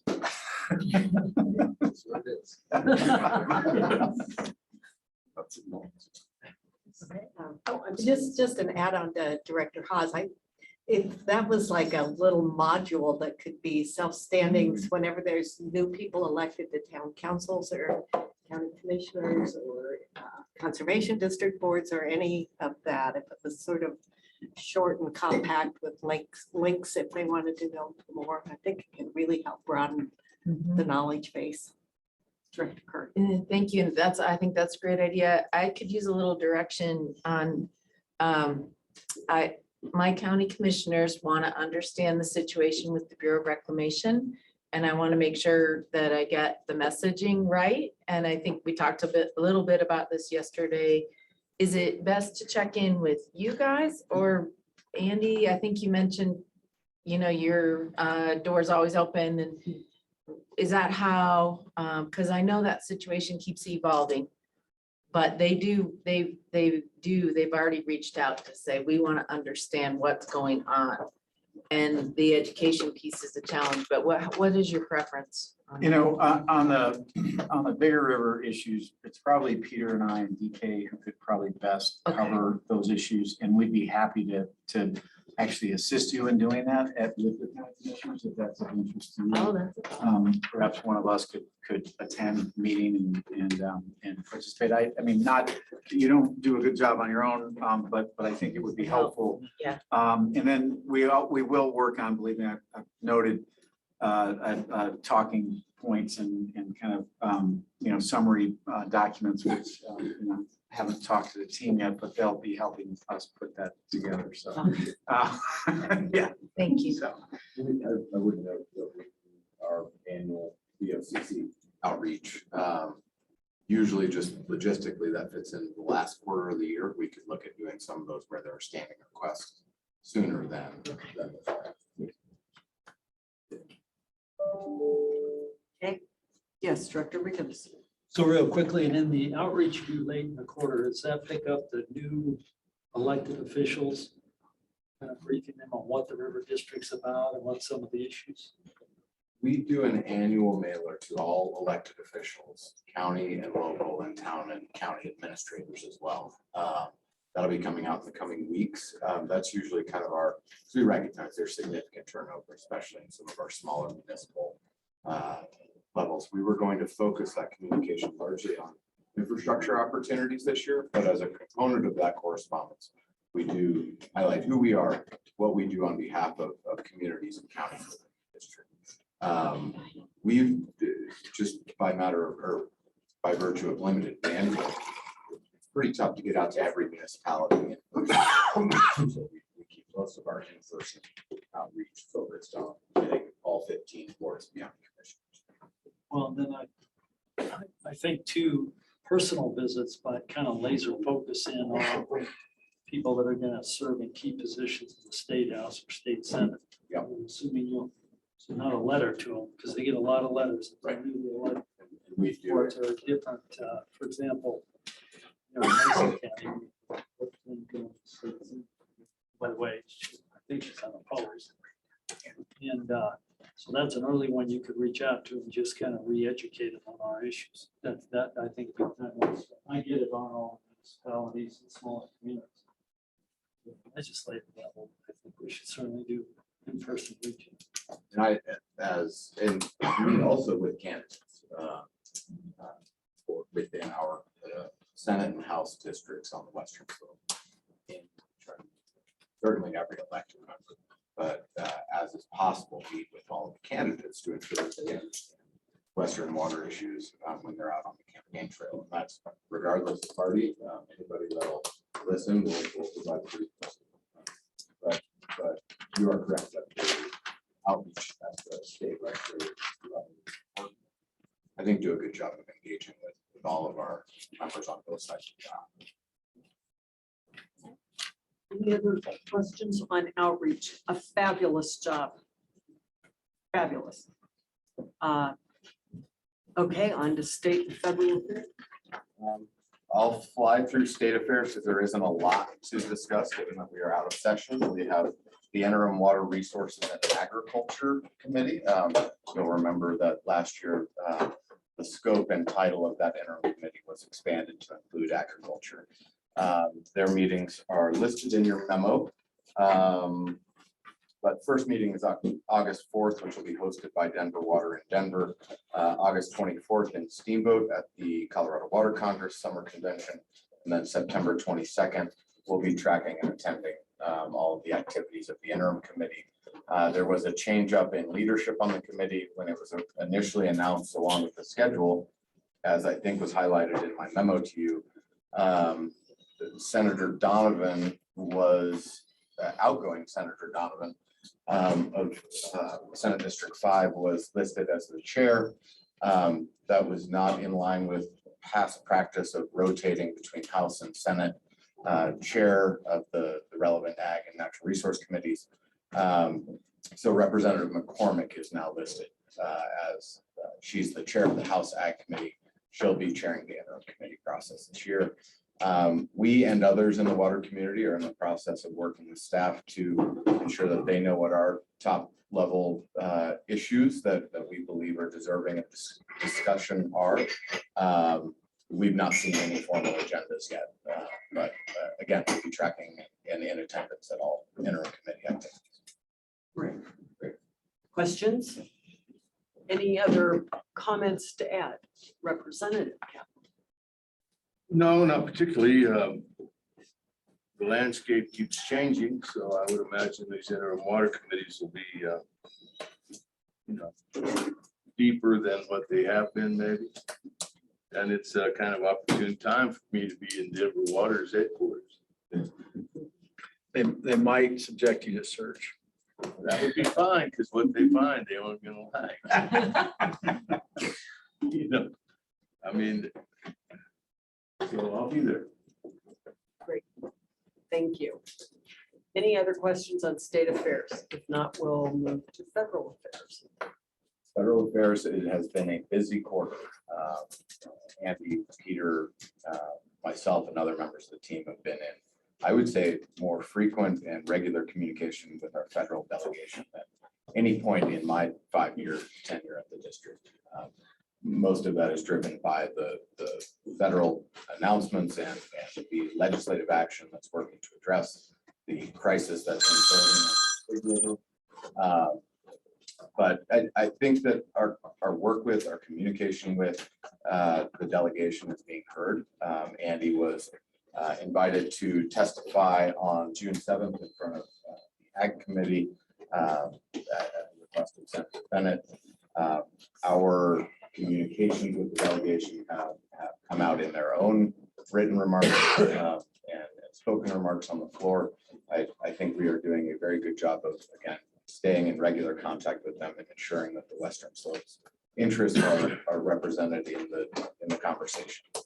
From a process and legislative perspective, we're seeing a lot of legislation come out. We've seen a lot of movement at the committee level. No big packages since the infrastructure package that addressed water, so no final passage of legislation. But we're seeing a lot of Western water bills teed up. Most of those are listed in your memo for your review.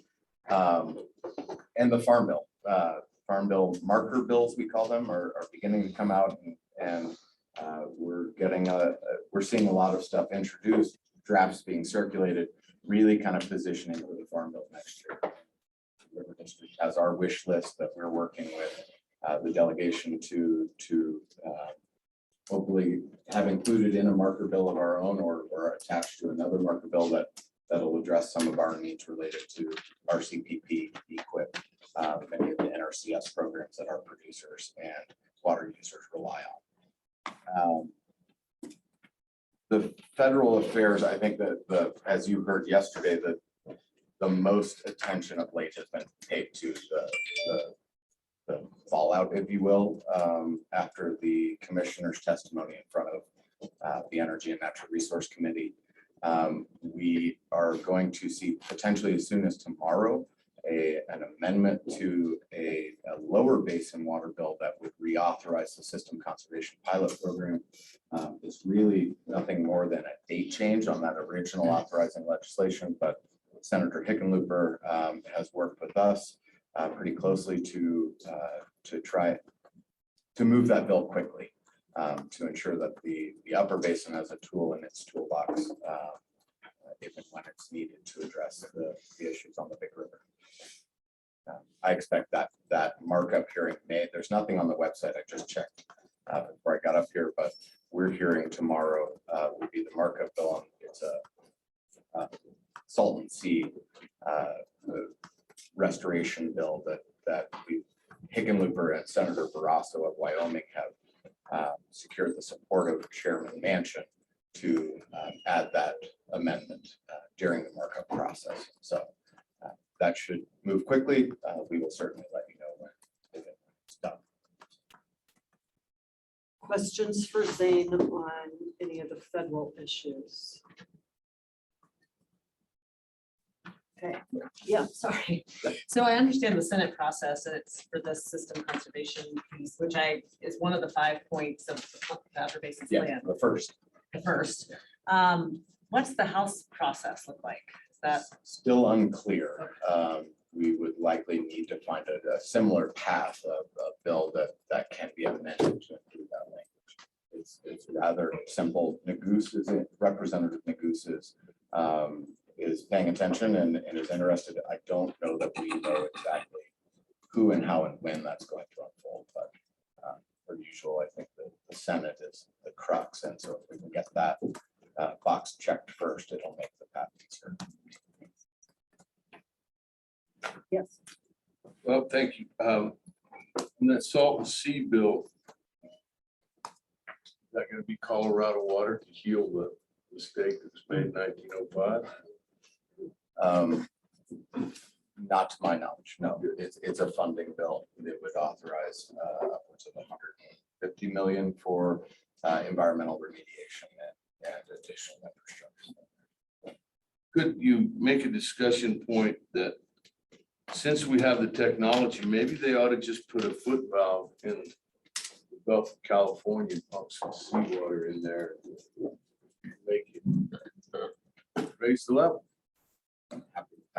There are some plans proposed to do that. Well, it seems to me those are the kind of things that common sense would say, look, it's downhill from the ocean, so let's pump some water and get off of this $150 million. $150 million back into aging infrastructure could make a difference. But I know there's not enough consultants in working on aging infrastructure. So I understand there's a headwind. Yeah.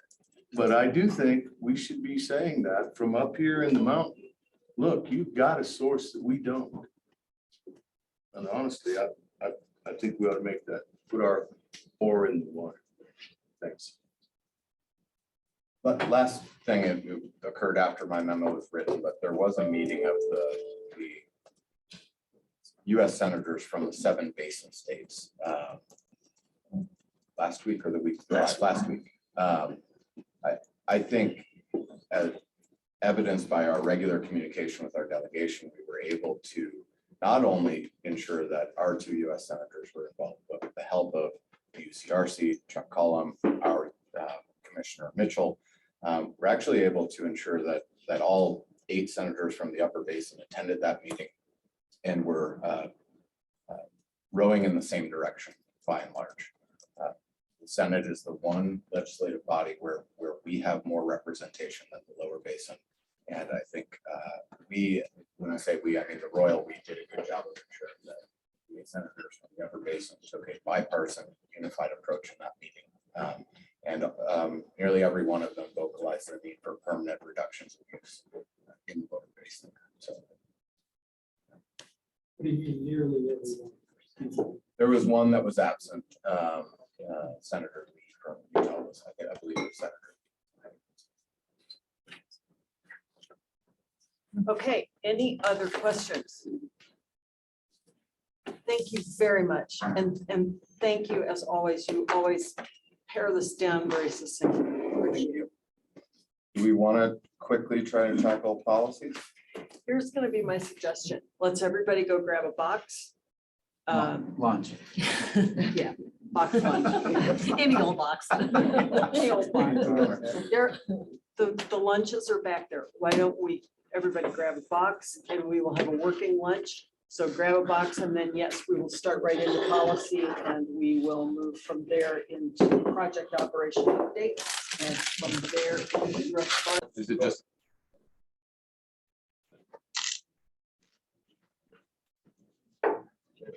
Yeah.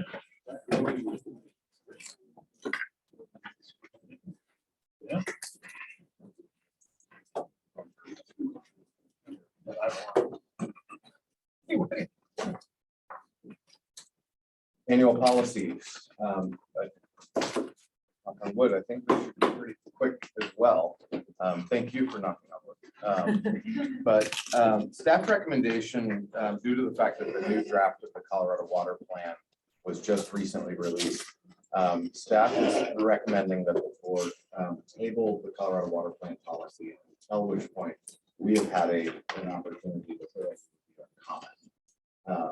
If it's okay with that, we'll skip that and move straight. Does anyone disagree with that? I think it's an excellent suggestion. Comments are due by the end of September. And then we will take this up either at the October meeting or the January meeting. I think that's what we should give us an Done. opportunity to look at the statement. Move on. I'll take the two pieces of low-hanging fruit first, recreational water use and water quality. The board had no additional revisions requested in April. So those two policies are eligible for finalization under your practice and existing policies.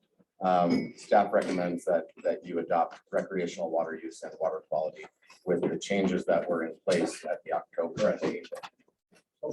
Second. Okay, moved by Gray, second by Richard to approve both recreational use and water quality. As there were no additional changes made at the April meeting. Any discussion? All in favor, aye. Aye. Any opposed, nay. Thank you, Madam Chair. I will take in-stream flow and present it to you with a few minor changes that were reflective of the board's requests during the April meeting. The fourth paragraph of the policy statement has been changed. And that was really moved from the background section. There was a statement by a couple of different members. I'm sorry, I don't have my notes on who had requested that, but statements by a couple members that they would like that moved from the background into the actual statement policy. That is along with one change in the background and discussion section. Director Vandenbrink had wanted some language and there was a discussion of the board about language underscoring the need for sound science. And if I remember correctly in my notes and the recording led me to the conclusion that it was acceptable to include that in the background section. Is there any discussion on these proposed versions? I was the one who made that request on moving it up. Thank you. And Director Gray, I think you had made that suggestion, or did you feel that the revision was what you had in mind? Yeah, I just said. Are there other comments, concerns, anything with the in-stream flow policy statement as currently revised and proposed? Motion to approve. I'll make the motion. Motion by Vanderbrink. Second by Chandler Henry. Any further discussion? All those in favor, aye. Aye. Any opposed? Nay. All right, we've approved that one. The major change on the Endangered Species Act, which was the last policy that is also eligible for final adoption today.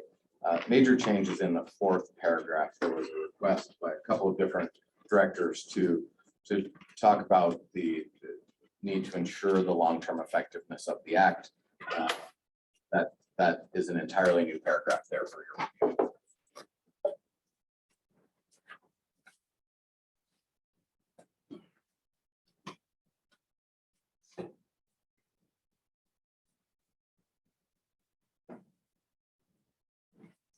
So what does everyone think on this one? So moved to approve it. Motion by Vandenbrink, Second. second by Hazard. Further discussion? In favor, aye. Aye. Opposed, nay. Thank you all very much.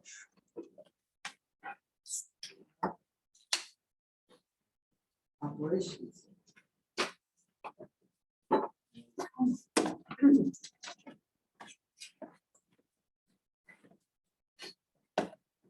You know, I've learned that taking Hunter away from his lunch can be very hazardous. He has the highest rate of metabolism of any person I've ever met, so we better do this quickly. Is all I'm saying. He was the one mentioning hangry. Speaking from experience. Supplemental feeding. Well, thank you all. I have 3 requests of the board. And I need to apologize. The last request was a last minute request. Transferring it from Wiseman into the board packet. The action item got missed. So it's AB, there should be a C. So the first request I have is for an amendment to our existing contract with HDR Engineering. HDR has been our primary consultant implementing recommendations from that 2020 comprehensive dam safety evaluation that I've described before. So today, in that first phase, they've conducted a drilling program, they've conducted inundation mapping, they performed geotechnical data collection and analysis. Today, the total authorized is $523,840, or $523,840. And we are recommending a second phase with HDR. So the second phase will include further geotech analysis, investigation of some of the implementation readings, similar case studies. So looking at comparable dams. And they'll be conducting some initial steps on numerical modeling of the dam. So this geotechnical computer model of the dam. It's only for an initial phase of that, and I'll talk about that a little bit. So we're requesting authorization to amend the existing contract by $657,030. Just for a little context, their initial proposal to us was that they wanted us to amend the contract by more than double this, by $1.34 million. We decided to push back on that a little bit, and part of that entailed asking them to find some areas for more efficiencies. Could they combine meetings? Could they make the process a little bit more efficient? And one of the big ones was with that numerical modeling, the geotechnical modeling. They wanted to just go ahead and get authorization for all of it. And there is a possibility that we'll want to do that, but we wanted them to first just take some initial steps to kind of start the process and see if it's going to be worthwhile. It's going to be time consuming. And we don't want to go down that road if we don't have to. So we asked them to cut back on parts of their. So that is the first request. You want to go through all 3 and then we'll.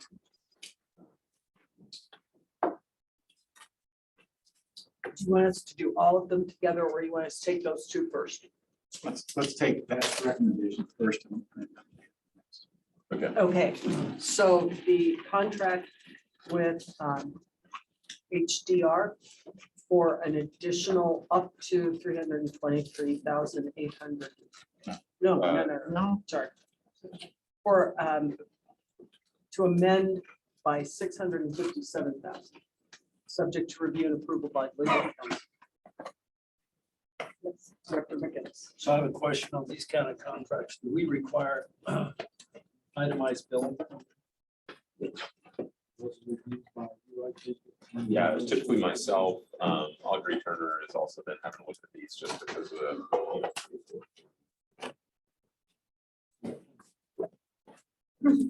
Other questions?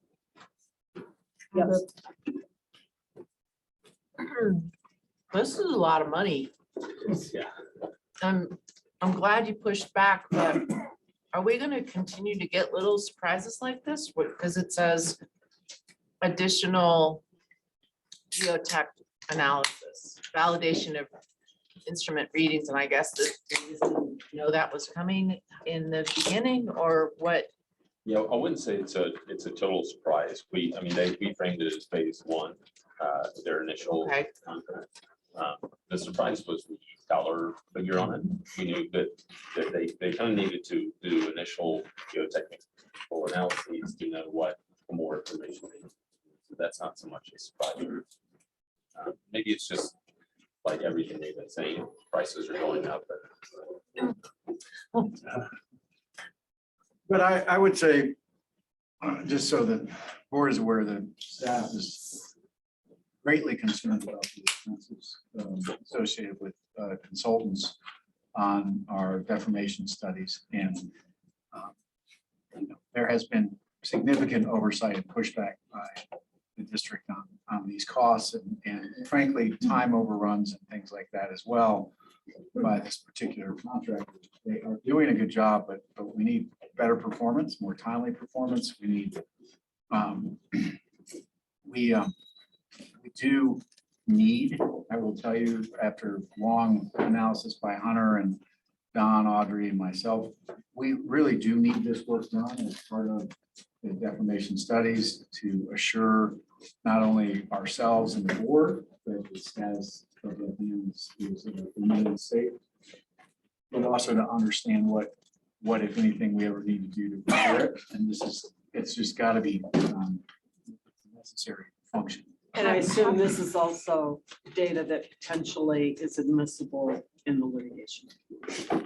How does it get handled in the budget? Does it fall under a contingency line item for the current budget, or does it go? I mean, that this isn't like just $50,000. This is enough that I would think it would change the bottom line, and I'm a little confused about that. In terms of what Like year? where does the 657,000 fit into? Does it fit into our current budget? And did we budget for this kind of an overrun? We well, part of this is going to spread out over next year. So we'll be able to do it next year, but we will likely need to amend this year's budget. That's what I was wondering. Thank you. And I would also remind you that 45% of this is being paid by Denver Water. I forgot about that. Is this out of the enterprise funds? Yeah. Yes, it's an enterprise. Director McGinnis. Just real quickly with legal. What's the warranty on their kind of work? So if later we find a defect in what they included or so on, do they warrant or what? How does that work? I mean, a lot of this is, they're not building widgets. So I don't know exactly if this contract has any sort of warranty. It would just be under standard sort of contract law if they fail to perform under negligence.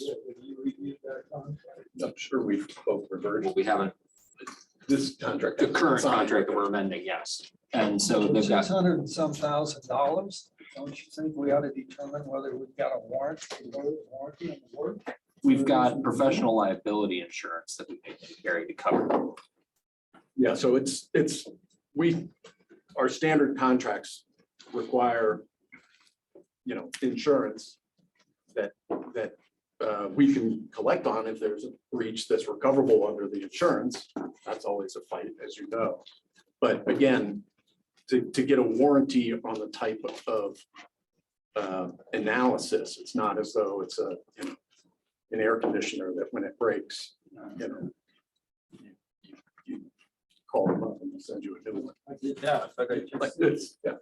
discussions yesterday, one of the very legitimate questions was when we reach back to this.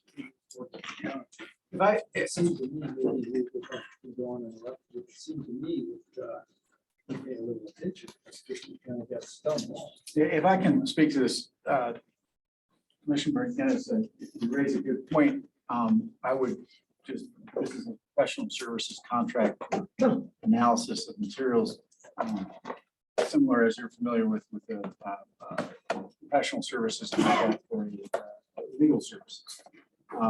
Legal services contracts don't contain warranties of any particular or performance. They owe us a standard duty of care, which is their representation of their professionalism. We do have, as Jason indicated, professional liability insurance covered any errors and omissions. But we're not, they're not constructing the dam. This is not a construction contract or any kind of a remediation work. They're conducting studies and analyses of materials and rendering their professional opinion to our engineering staff and our management staff so that we know which direction we need to head with respect to this. So it would not, honestly, I don't think I've ever seen a warranty associated with a professional services contract, other than the fact that they will live up to the standard of care in the industry to us as their client. So I'm a little confused as to what you're looking for. Well, and I may be confused on the contract, because I looked at it, but my understanding was that this is additional testing that goes on and then their analysis. So it may involve core testing or things like that. And I certainly have seen contracts with warranties on the core testing and things like that. So I'm just, maybe this is just engineers that sit in the office and don't do anything but look at somebody else's building report. That's it. And I agree with you. But if they're doing core drilling and they missed the core drill, they put it in the wrong place or something like that. I see a lot of it. So clarify me perhaps on the. No, I think that's, well, Hunter would know the specific details of the request, but and we'll take another look at the language on our proposed contract, but I think Andy is correct that they're going to be held to the standard of care in the of their profession. And again, it's not like, we can just tell, did the air conditioner malfunction? It's, did they do this correctly? Yes or no? And if it's no, then we go and say, well, why was it not done correctly?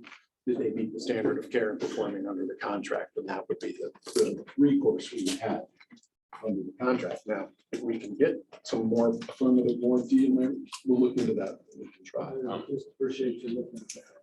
Sure. And in terms of the physical testing that's been going on, they subcontracted the drilling to Authentic Drilling. So that was a subcontractor for the laboratory analysis. They've been, we actually directly contracted with the scare testing. So in terms of the actual hands-on stuff, it's been all subcontracted. But my Madam Chair, the general contractor is still responsible for the subcontractor. So we should just determine if the subcontractor is the general contractor. One of those. I just want to get a sense of what the contract. See if we're looking at this. That's what I'm interested in. Thank you. Okay, so the question is, staff recommendation that the general manager amend the existing contract by $657,000, $657,029, subject to review and approval by legal counsel. Is there a motion for staff recommendation? Moved by Eli.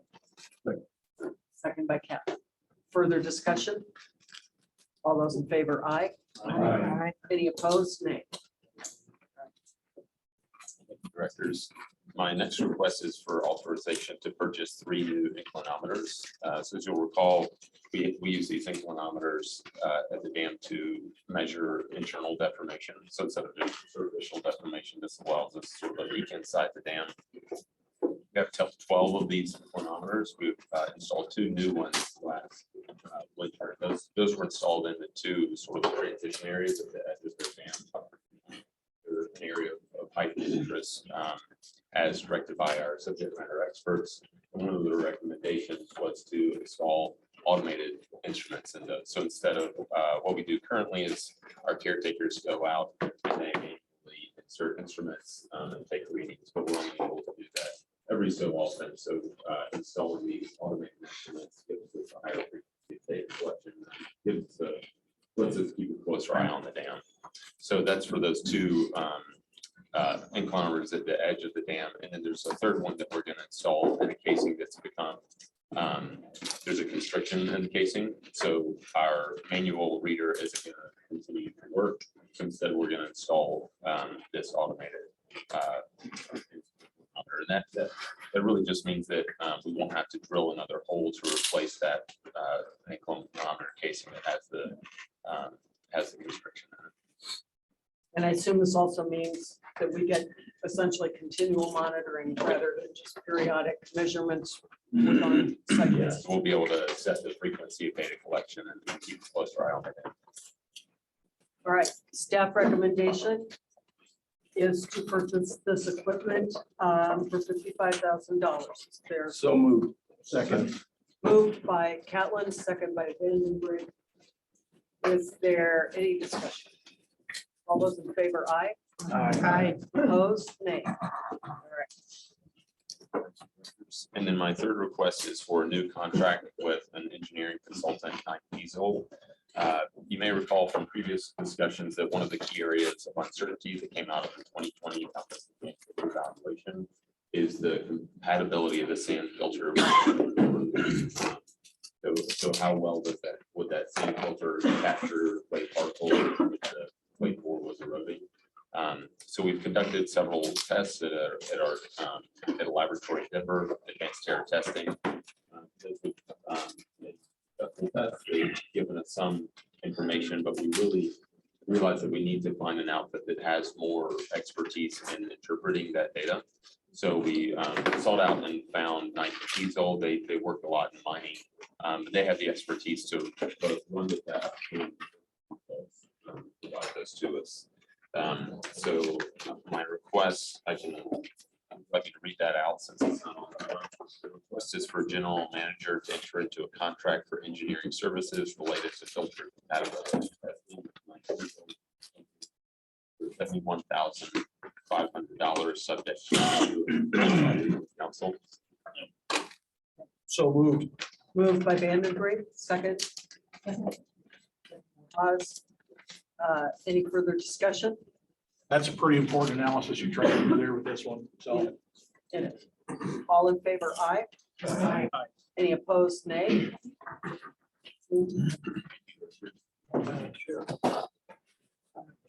Yes. See, yesterday that we were talking about the lease with the Division 1. That was in executive session, and we will be returning to executive session.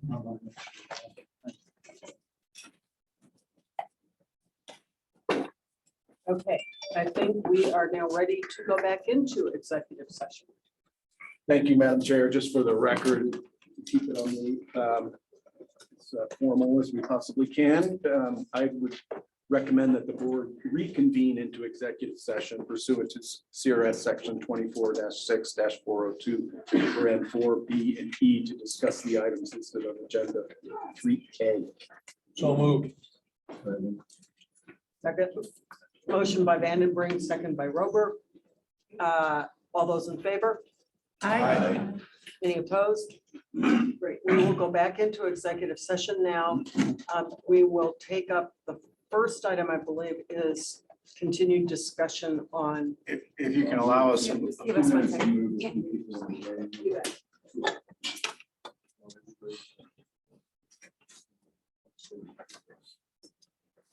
We're going back into our memo.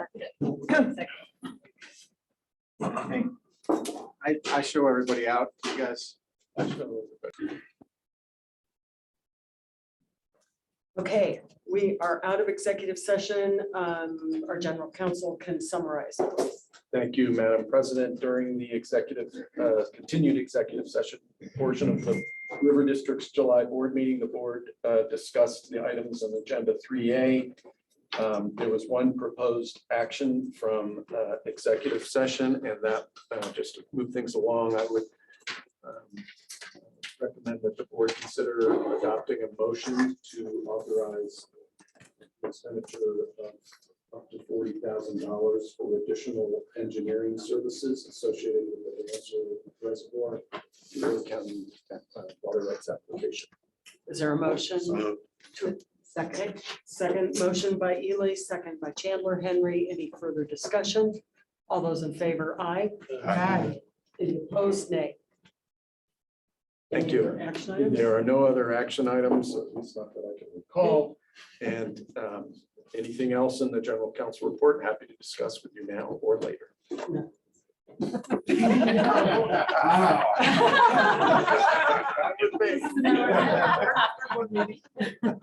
Thank you to our staff as always for putting together a wonderful meeting. It has been a lengthy agenda. I think you would all agree we have not talked about anything frivolous or fluffy except possibly the office.